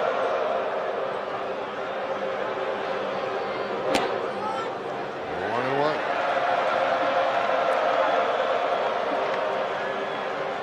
There at second is Pendleton. And at first, nobody out.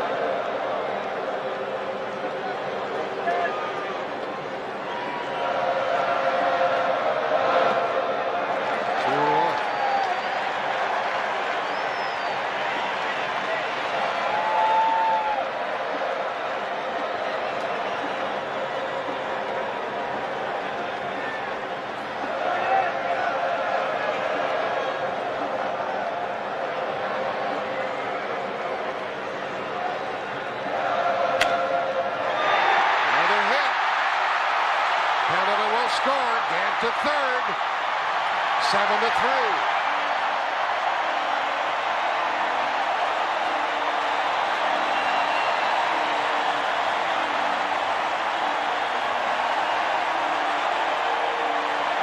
Four runs batted in for Justice tonight.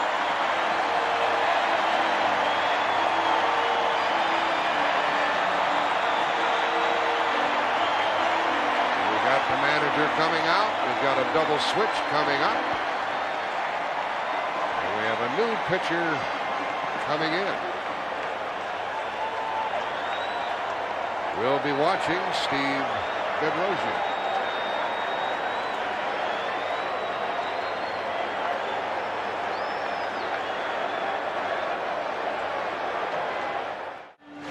Pitcher's head always turns around in direct proportion to how hard the ball is hit.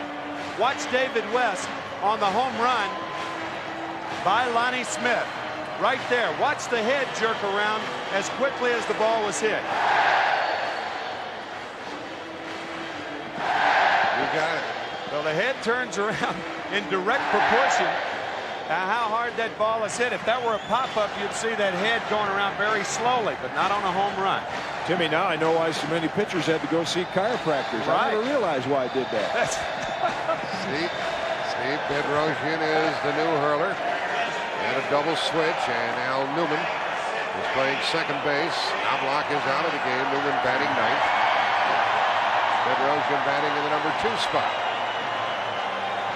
Braves still in business here in the 7th. First and third. Nobody out. And we have a pinch hitter for Sid Bream, Ryan Hunter. Infield in for the play at the plate, and a hit by Hunter. And another run for Atlanta. 8 through.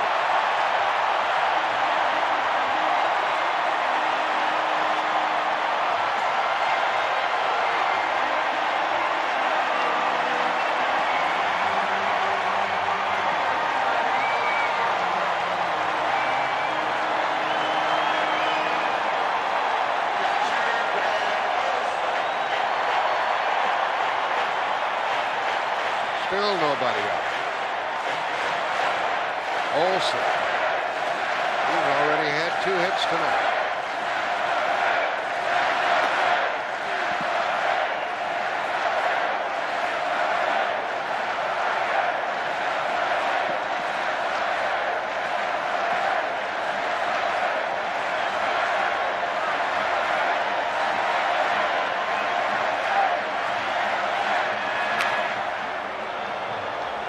Count 1-1. Our next World Series game is going to be Saturday night from the Metrodome, where the Twins fans will have a chance to howl. No matter what the game situation, it'll be a good one with Avery against Erickson. This is the last game here for 1991. 2 balls and a strike to Greg Olsen. First and second, nobody out. 8-3 Atlanta.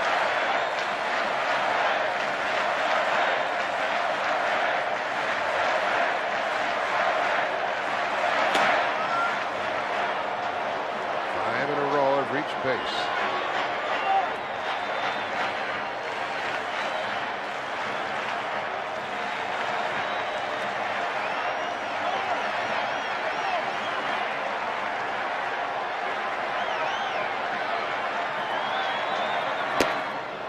Ball 3.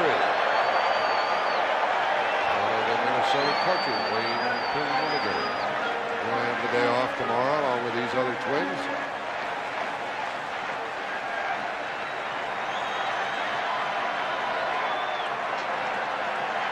Runners are going. In a center for Puckett to try to track down, and he will. And the runners return. First and second, 1 out.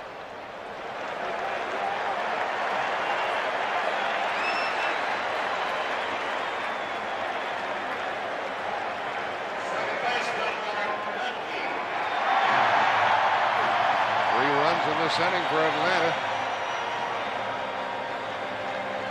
Key for president. There he is. 1 for 2 with a walk. Triple RBI, run scored. 6 hits in the series.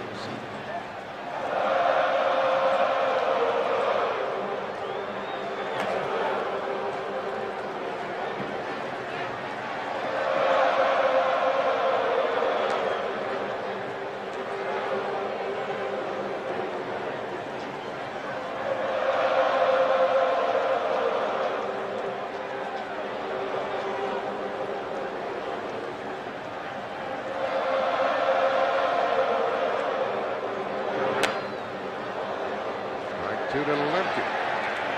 Well, these Atlanta fans have only a couple of more innings. 1991 to chop and chant and cheer and enjoy Atlanta baseball. There's Jack Morris. He'll pitch game 7 if we have one.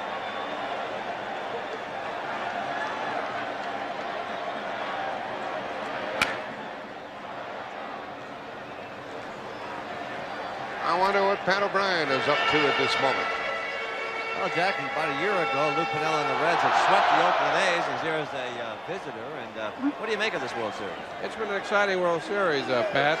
It's been a home-and-home series all the way. First 2 games, Minnesota at home, and these 3 games, it looks like Atlanta's in control. We're going to have to live with this chop for a while. What do you think of the chop and the champ? Well, I think the Reds will be back next year, so maybe we can quiet this chop down in Atlanta a little bit. Lemke for president.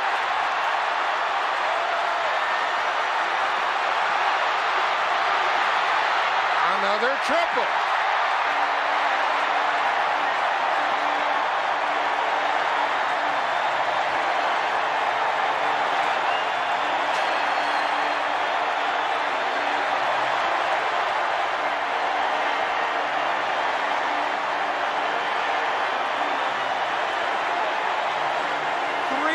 Triples in this series for Mark Lemke, and 2 in this game. And the score has gone to 10 to 3. 3 triples in consecutive games for Mark Lemke. Batter Belliard, infield in with 1 out. He's at second base, and watch his decision. He looks and then continues. Like a revolving door out there on that infield as far as the Braves are concerned tonight. This is the 8th man to bat in the inning. Another hit, 11 to 3.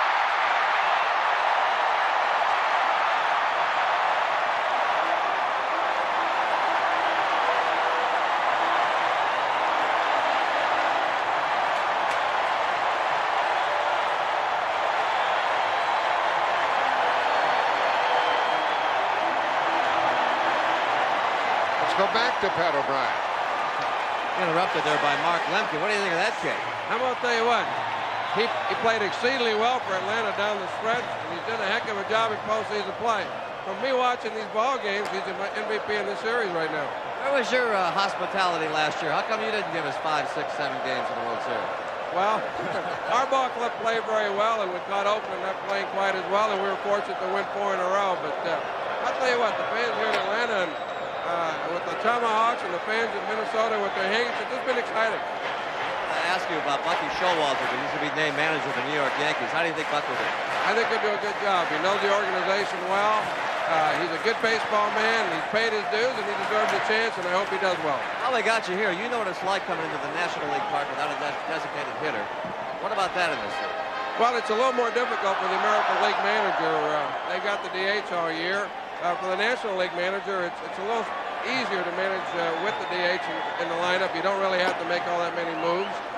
But for the American League manager, not using the DH all year, it takes a little while with the double switches and saving your people at the right time and so forth. So it's more of an adjustment for Kelly than it is for Bobby Cox. Would you have started Chili Davis? It's easy to sit up here, I know. Listen, I'm over here watching you. These guys out here did a great job with their respective clubs, and they won. I'm here as a spectator just watching it and trying to do some things to improve our ball club. Great to see you, Lou. Thank you, Pat. Back to you guys. Nice visit with Pat O'Brien and Lou Piniella. Here's a tremendous roar for Lonnie Smith. Up with a runner at first, 2 out after Clancy Fan.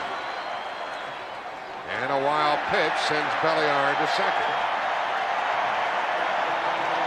This game out of hand for the Twins, who trail 11 to 3. Don't forget what it's like back in Minnesota. And to put a tag on Pat's thought, you know, Chili Davis, starting him tonight had nothing to do with the position the Twins are in right now. Lonnie Smith, 1 for 4. That was a home run.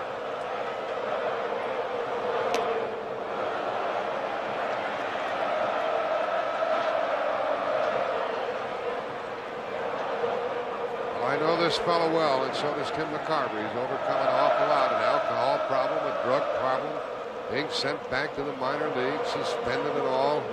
He's hit 3 home runs in the series. And every time he does something, Lemke does something more to try to stay in the forefront of the MVP. But it's a great comeback story for Lonnie Smith.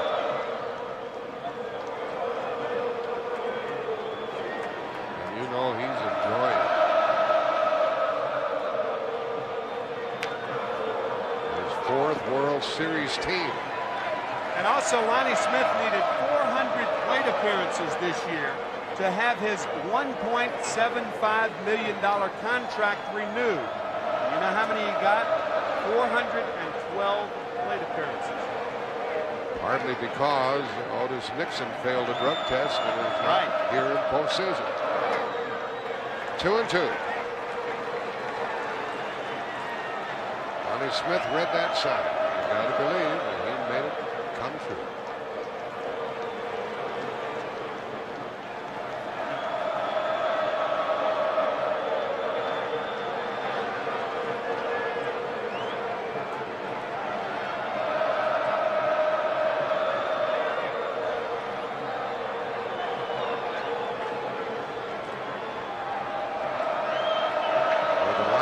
Game in the playoff, which Atlanta won from Pittsburgh 10-3. They've outdone that 11-3, 7th inning. 3-2. Here's Jim Kaat. Kind of interesting watching Lonnie Smith, who could be on his 4th world champion, and on the Braves bench, Juan Berenguer not active. He's been on a few too. He was a big part of this ball club during the year. And another foul. Lonnie had never had a postseason home run in 47 games until Tuesday night. Now he has 3. Right, then bang, bang, bang. Nothing to it.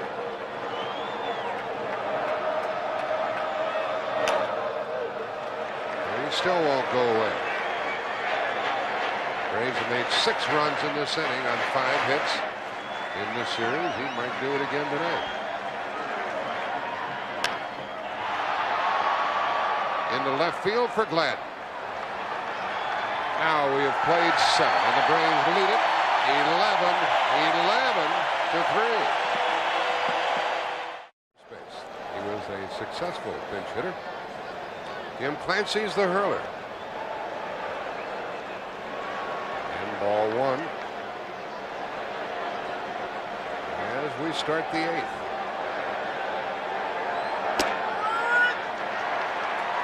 Keith Mitchell takes over for Lonnie Smith, who's done enough damage for the night with his 3rd home run of this World Series.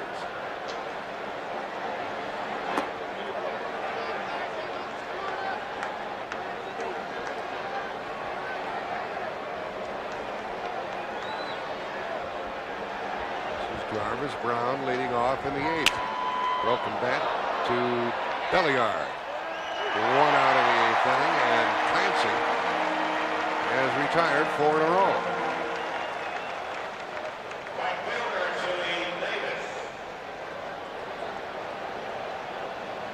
So they got Jarvis Brown into the game for Kirby Puckett. They've been 1 for 3 with a walk. Yeah, Brown was in Tuesday night's game, but this is the first game in which he hit. He was pinch hit for on Tuesday night. Puckett 1 for 2. Here's Chili Davis, 0 for 2 with a walk and a run scored.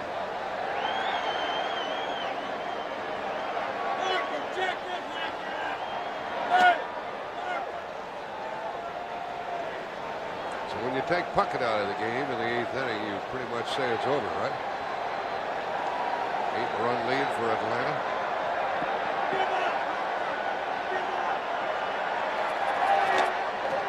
Ball 2. Can't emphasize too much that Minnesota hometown record. 51-30. Tough to beat in the Metrodome. Scott Erickson and Steve Avery on Saturday night at 8 o'clock. First pitch, 8:26. Pregame, 8 o'clock. then if Game 7 is necessary, John Smoltz against Jack Morris.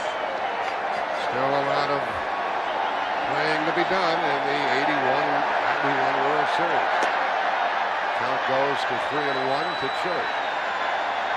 Can you imagine looking back on your season as Chili Davis will do, finding 3 innings in the outfield during the regular season, and the only game started in the outfield in 1991, the 5th game of the World Series.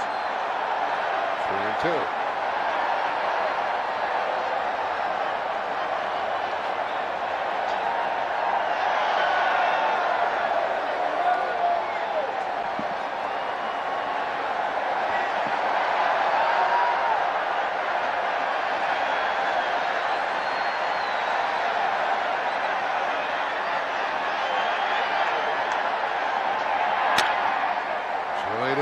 Gets a hit, 1 for 3. 1 on, 1 out.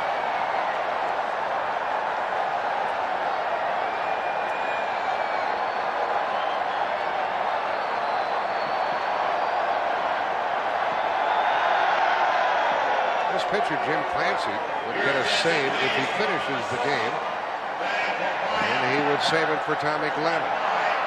Here's Randy Bush. Batting for the catcher, Brian Harper.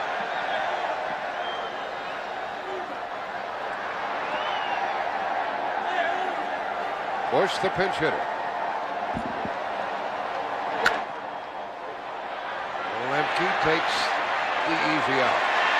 2 gone.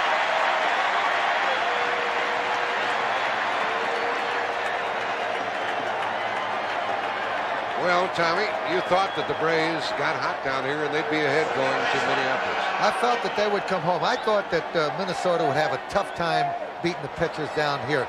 The bats finally came alive. This is the way these guys hit throughout the season, as you very well know. But I'll tell you one thing, they're going into tough territory. You know that. And they're going to have to be tough in the Metrodome.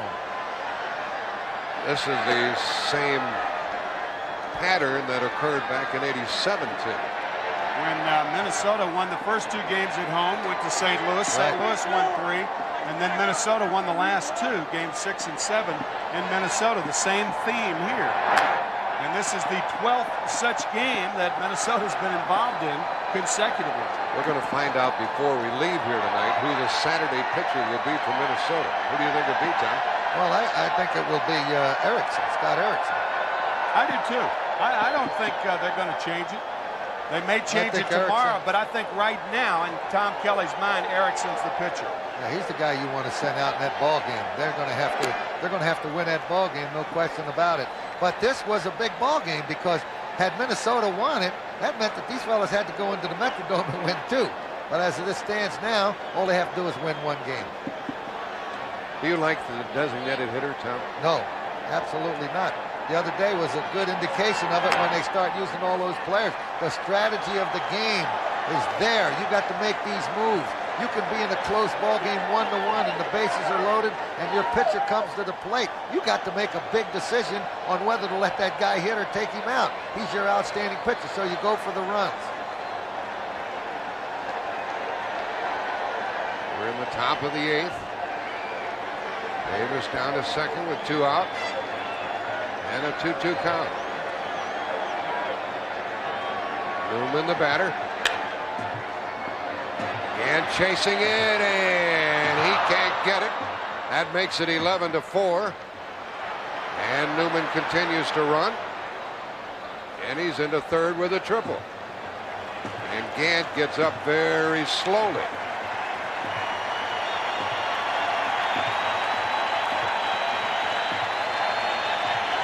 You admire the enthusiasm of Ron Gant and the hustle of Ron Gant, but in an 11-3 ball game, if I'm the manager of the Atlanta Braves, I don't want Ron Gant diving for a ball like this. What do you think, Tommy?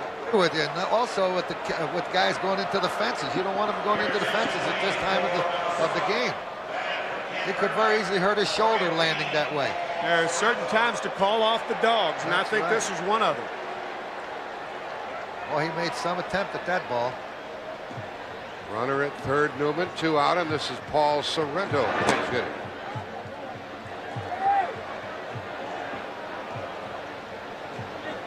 Yeah, I like the thoughts on the designated hitter. You know, as a player, as a pitcher, selfishly, put a few wins on your record. But as a purist enjoying the game of baseball, I know Tom Kelly, the Twins manager, disagrees, but there is a lot more strategy without it. Yeah, he genuinely, Tim, likes the DH, Kelly does. Yeah, he really does. He said, guys, people don't come to the ballpark to see pitchers hit. They come to see the hitters hit. You should have 9 hitters in the game. Managers would have a tendency to like it. They don't have to make any tough decisions. Like the other night's game. That's right. You can call in a game as on the designated hitter rule. From home? From home. Well, I wouldn't say he could quite do that, but I think the last 2 games are certainly evidence of how much fun it can be without it.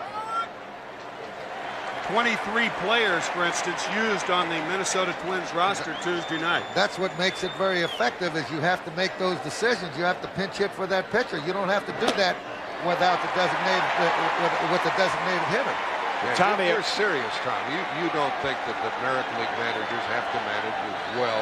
What decisions do they have to make as far as pinch hitting? They don't bunt as much because of the fact that your 9th hitter is a regular. They very rarely hit and run.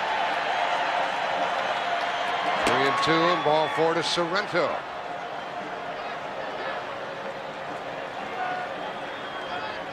Tom Lasorda is headed for the booth for the post-game show now. And it's turned out to be a long inning for Jim Clancy with a single, a triple, a walk.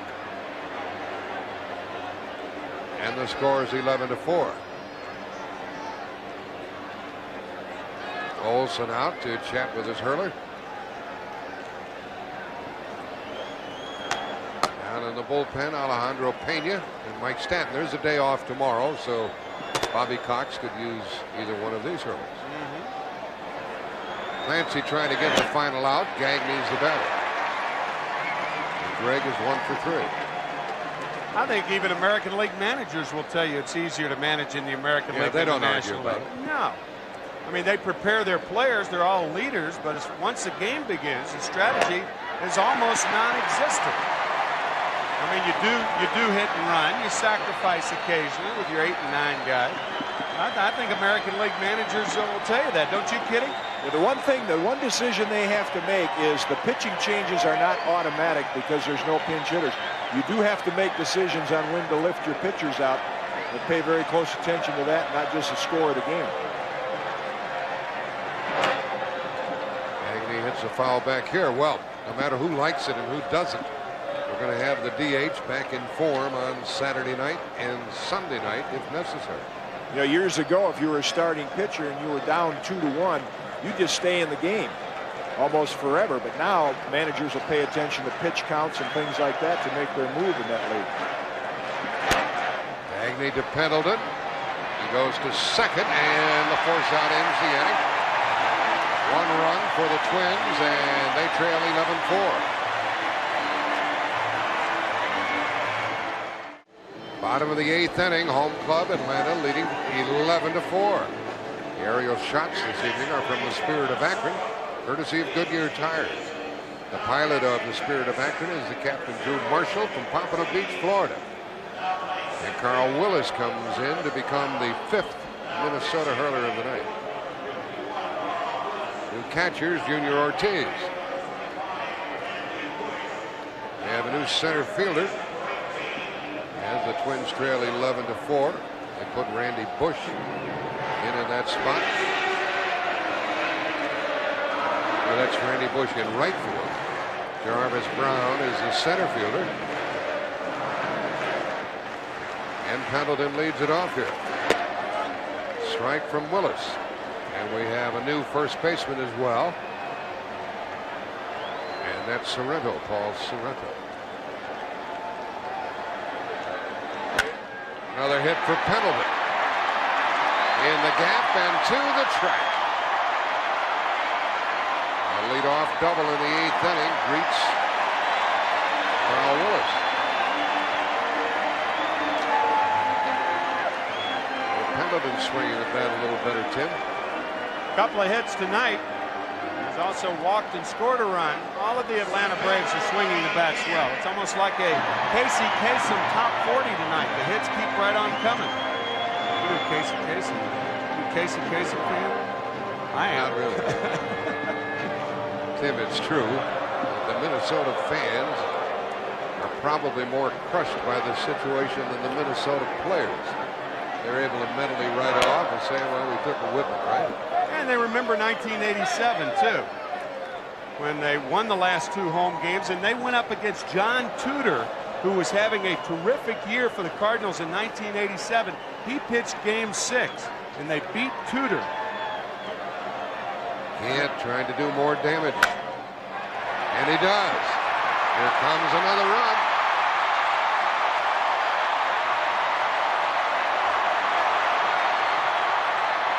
He's into third base with nobody out. And that's a dozen, cousin. It's 12-4.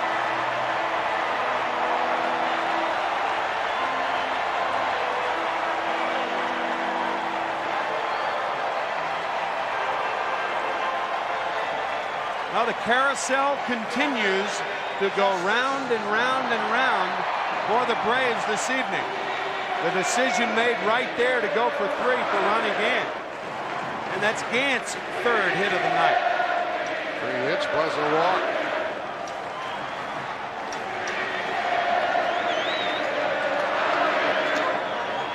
And the next pitch drives David Justice off the plate. Justice has driven home 4 runs. 2-run homer, infield out, RBI single. And he's stolen a base.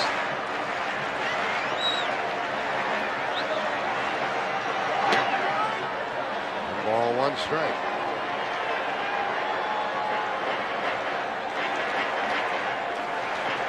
Well, apparently these Brave fans have watched the demolishing of the Twins in this final home game of the '91 season in this park. A dozen runs with a good chance to get more, but Saturday is another day.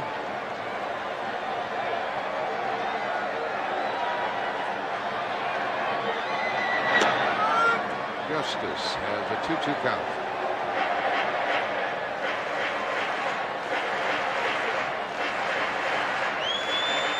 Bobby Cox wants a long vacation when this is over. That gentleman wants a clean sweep.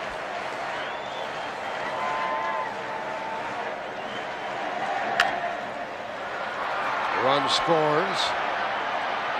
Justice out at first, but he gets his 5th run batted in.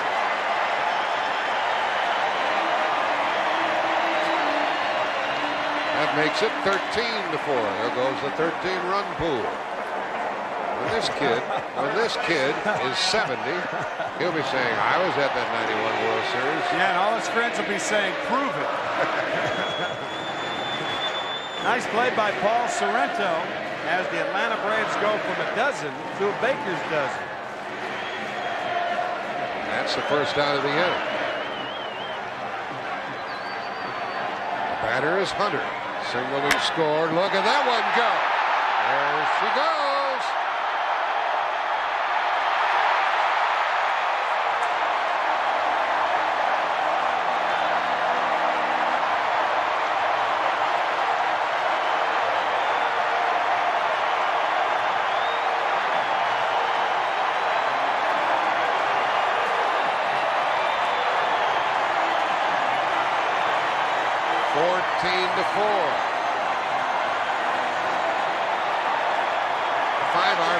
By David Justice, World Series games, breaks the Braves record.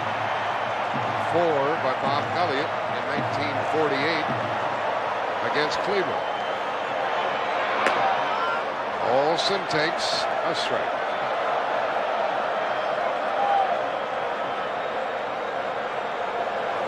There's 1 out in the 8th. You know what they're going to be saying in the Minnesota dugout? I'd rather be beaten 14-4 than 5-4. Yeah, the regular players will say that. You won't hear any pitchers talking like that. Now with those earned run averages. Here's another hit by Olsen. It's his 3rd of the night.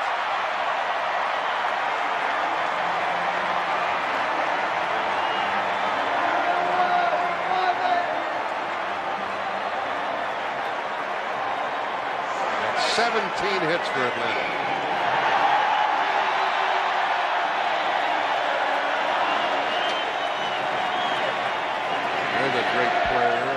gone by Tony O'Leary.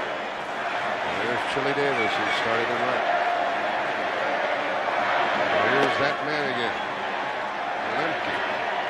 A walk, 2 triples, 3 runs batted in, 3 for 3.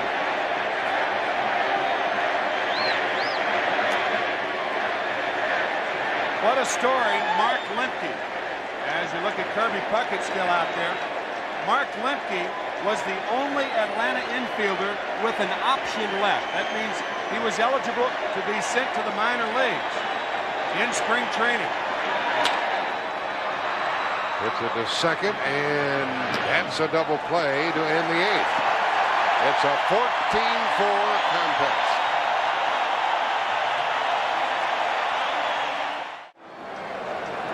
See the World Series note as we look down on the city of Atlanta, the capital of Georgia. They're watching their club for the final time in 1991. Braves 14 runs, most in one game since October of '60 when the Yankees pounded Pittsburgh. And there's the line score here.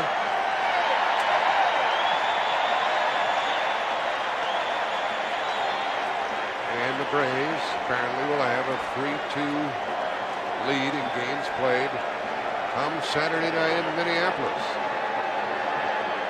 They have a new pitcher, Randy St. Clair, and a new catcher, and a foul ball by the hitter.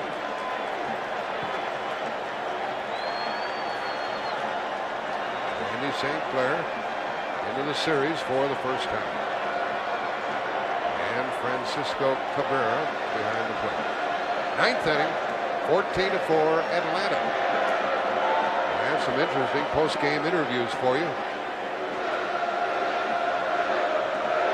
Randy St. Clair, not only his first time in the series, his first time in postseason play.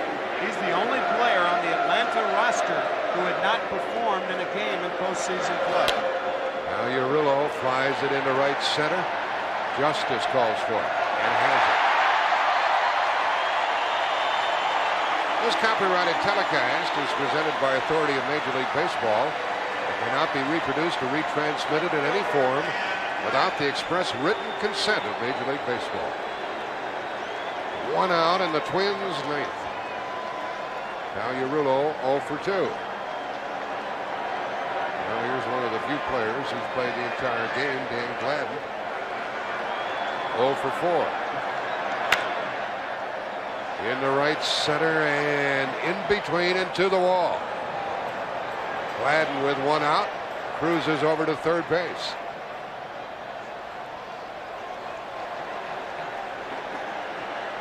We've had a few triples tonight, haven't we?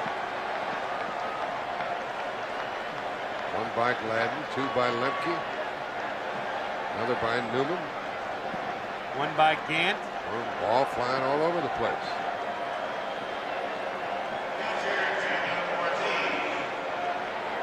Junior Ortiz is up.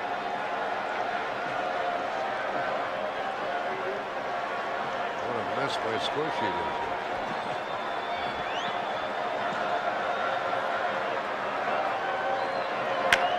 Bouncer to third. Pendleton. The runner stays. Now the runner comes home. And he's safe. And it makes it 14-5. You know, a play like that, he left early, and obviously the Twins are, for all intents and purposes, gone. But Dan Gladden takes an awful big chance by going after the throw. If he went before the throw, Terry Pendleton's going to go to first anyway. As it was, makes a close play out of it. If you go before the throw, if Pendleton elects to come home, well, then it's an unusual play. But going after the throw, he takes a mild chance, but he did score the 5th run of the game for the Twins. Glavin will be the winner. The loser will be Kevin Tapani. There will be no save. And here's a fly ball that'll end it to Gant. Off the bat of Jarvis Brown, and these Atlanta fans celebrate as they win the game 14-5.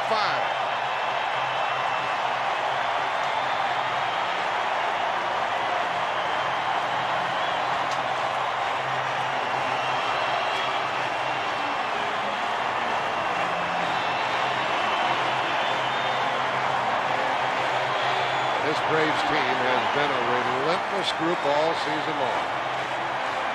Tom Kelly takes his troops home to prepare them for Saturday. He's down 3 games to 2. And the Minnesota Twins extend their consecutive losses on the road to 14. That, of course, is a World Series record. 14 losses on the road consecutively. We go back to 1925 when the Washington team won a game on the road. Wow. What's going to happen up in Minneapolis? Pat O'Brien will be with you when we come back.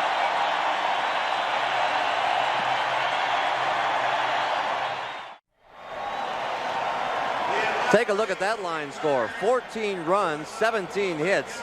Atlanta over Minnesota 14-5, and our Chevrolet MVP is David Justice.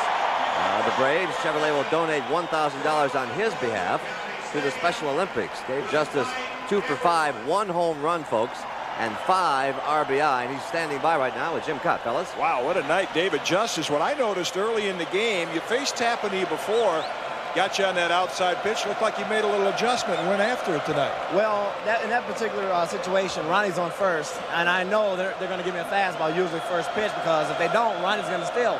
So I was kind of looking for a fastball in that situation. I was kind of looking for it away, and I gave him the pitch I wanted. I didn't expect to hit a home run. I just wanted to hit it hard the other way.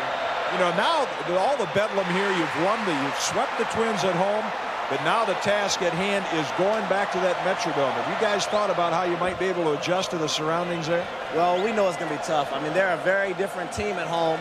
Now they have the DH, and that gives them a big advantage. But it's going to be tough, but I think we can do it. I really think we can take 1 out of 2 up there. What has it meant to you being right here in front of all these fans, the last home game in Atlanta of 1991?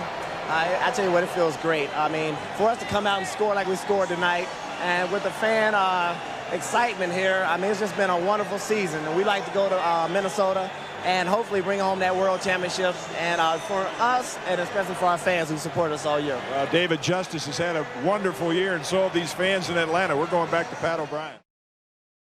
Eyewitness News is next. Tonight, blowout at the ballpark. Ecstatic fans pour out of the stadium. Their beloved Braves do it again. The stadium has become a temple for true believers, drawing baseball worshipers who can't even get inside.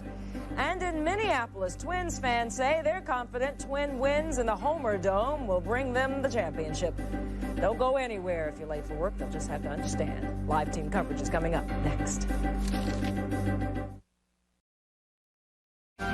Jeff Hullinger, sports, and the Eyewitness News team. This is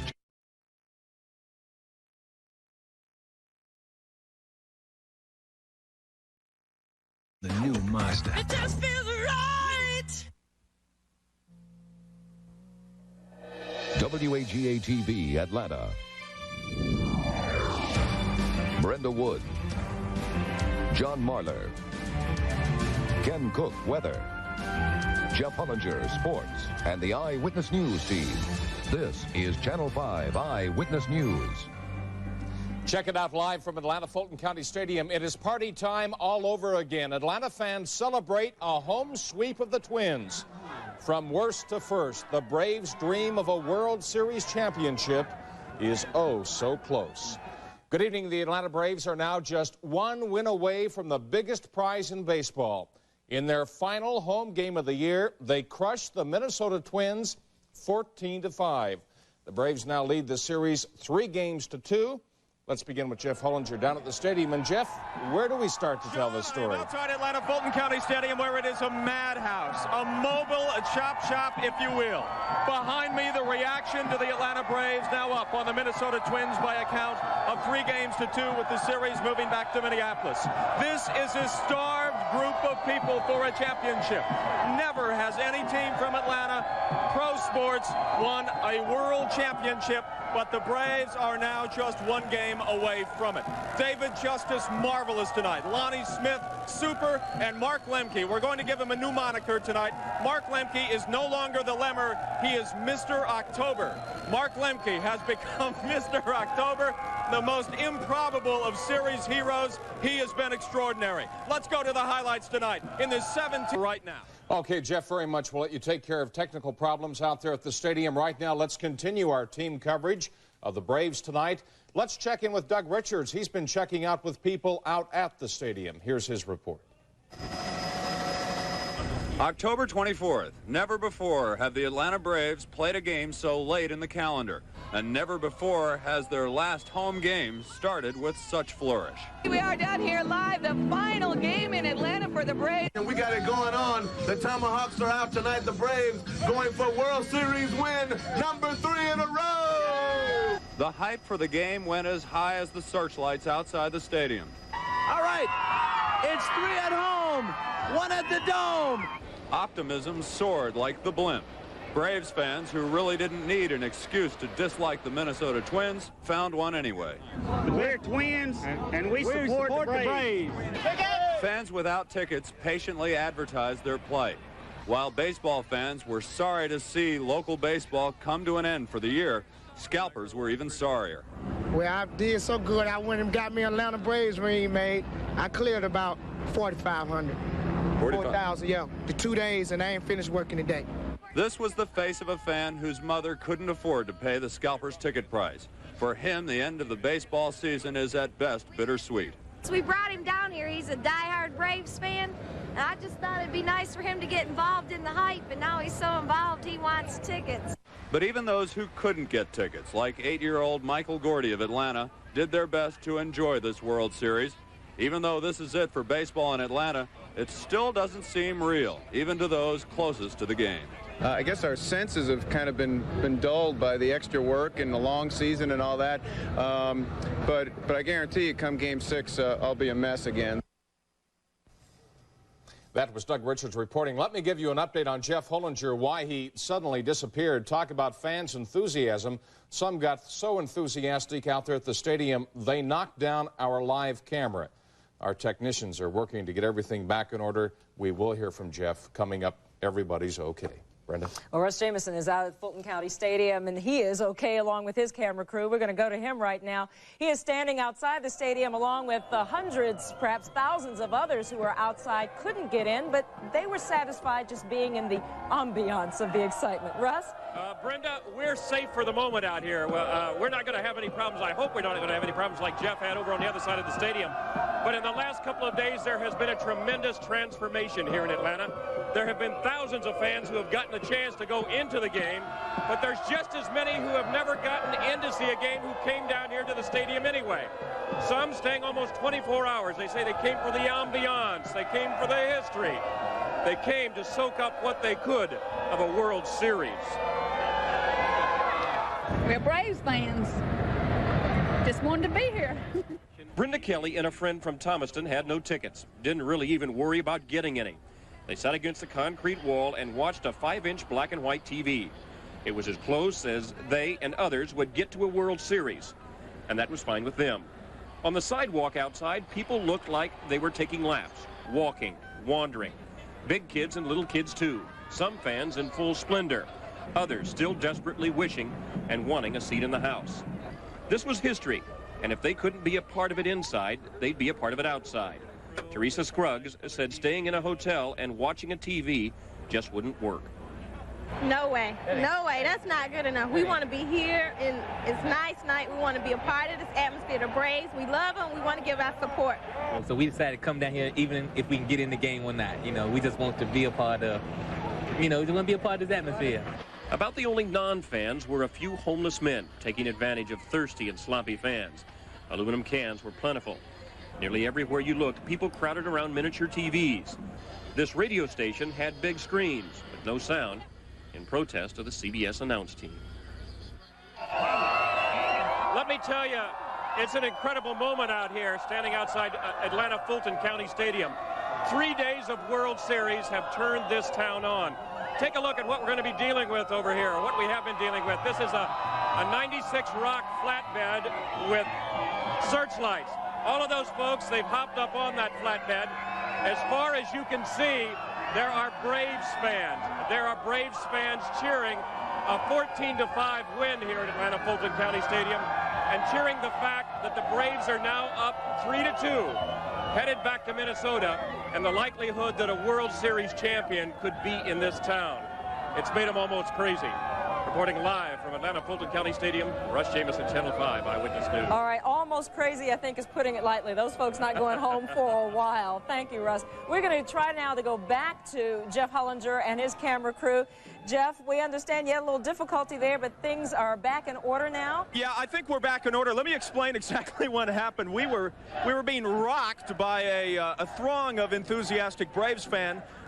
We are on top of a truck, and the crowd gathered around the truck, and we're excited to be on live television, and started rocking the truck and knocked our photographer off the truck. We were able to keep him from rolling downstairs below. The camera was, we were able to save that too. So the news is good. We're all right out here, and we're going to have reaction from the clubhouse coming up to you a little bit later in this broadcast. So don't put us on the injured list. We are not disabled. We are hurting. We are like Lonnie Smith last night. We are taking it hard, but we're ready to go again. Okay, Jeff, take a rest for a couple of minutes. You deserve it. Tell the crew, nice job. The Braves' next stop, of course, Minneapolis, Minnesota for Game 6 and, if needed, Game 7 of the World Series. Channel 5's Randy Travis is already there. He reports that fans there are still confident that their team will win the series, since they have been in this situation before. It's back to Minnesota, back to the land of 10,000 lakes, huge, juicy steaks, and, of course, that monument to baseball home team domination, the Dome. Nobody wins there. St. Louis couldn't win there, and it's just a tough place to win. This is the Twins World Series pregame show. Listen to these cooks at a popular St. Paul steakhouse tonight, and you'd think they didn't care what happened in Atlanta this week. All along, they knew the Twins would be coming home this weekend. Even if they lost all 3 road games like they did in 1987, the Dome is their undisputed domain. In '87, the Twins show that they hardly ever lose at home, and it's got to be tough to come out of town and try to play in the Dome. Not in World Series play. They've never lost it. David Ecker stood guard at the Metrodome back gate tonight, watching Game 5 all by himself. Saturday night, he'll be joined by 50,000 of the noisiest people in the Twin Cities. And to top it all off, when the Braves do arrive here in a couple of hours, they won't even be able to practice in the Metrodome. Why? Because there's a football field out here tonight. Tomorrow night, the Michigan Wolverines are in town to play the Minnesota Gophers. But Dome workers promise they can transform this field into a baseball diamond in only 4 hours. By the morning of Game 6, it will be back, challenging the Braves to accomplish one more first in this Cinderella season. In Minneapolis, St. Paul, Randy Travis, Channel 5 Eyewitness News. There is more Braves coverage to come, but for the moment, let's wrap things up. The World Series heading to Minnesota. The final game or games of the series will be back in the Metrodome. Game 6, Saturday night. Join us for our pregame special report, the Cinderella Series at 7:30, live from Minneapolis. If a 7th game is needed, it will be Sunday night, and Eyewitness News will be there. Stay with Channel 5 for live coverage of the Atlanta Braves. 5. Braves win their 3rd straight in this series, now lead 3-2. The 14 runs were the most scored in a fall classic since the Yankees beat the Pirates in 1960, 16-3. In the first 4 games of the series, the Braves had scored 12 runs. In Game 5 alone, they racked up 14. Never have a second chance at a first impression. I heard that one time. But, you know, everybody in the city wanted to come out and see what this World Series gala event was all about, and fortunately we didn't disappoint them. How important was it to get a postseason? Well, it's gratifying more than anything else. I mean, now I don't have to sit there and stare in the stat sheets and see myself at 0-4. But, you know, again, I mean, there's just... There's 2 games there that I could have very easily won, but I didn't, and you know, that's the bottom line. We thought we could compete with the Twins. The key for us was to win that first game. Now we know we can beat them, and then we beat them 2 more nights in a row. Now we have a little momentum. We have a little confidence. Now we just got to prove we can win 1 game in the Dome, and I think all the guys in here are confident that we can. There have been 33 7-game World Series which had been tied at 2 games like this one. 23 times the team that has won Game 5 has gone on to win the series, but 10 times the Game 5 winner has lost Games 6 and 7 and the series, including the last 3 World Series that were deadlocked at 2 each. Not a good omen for the Braves. We'll have more on the Braves and Twins a little later. And ahead, and it felt good to get a lead, because usually I feel like whenever we get a lead, we're going to hold on to it. It does wonders for our confidence. You know, I think we're kind of doubting ourselves a little bit because we hadn't really scored a lot of runs like we have all year long. And, you know, by doing it tonight, I think it reassures us that we have the capability of doing it. I'll tell you what, the way they were swinging, man, you could swear they knew what was coming, man. They were hitting everything, man. They were on every pitch, man. And you can't do anything about it. Hopefully it's out of their systems now. I mean, I'll tell you, they were raking, man. Unbelievable. 2-1 or 15-1, it doesn't matter. You lost or you won. And you go on to the next day. Turn the page. With the home sweep complete, the Braves now lead the best-of-7 series for the first time, 3-2. But now it's back to the Metrodome, the Twins' home, where the confines were anything but friendly to the Braves in the first 2 games.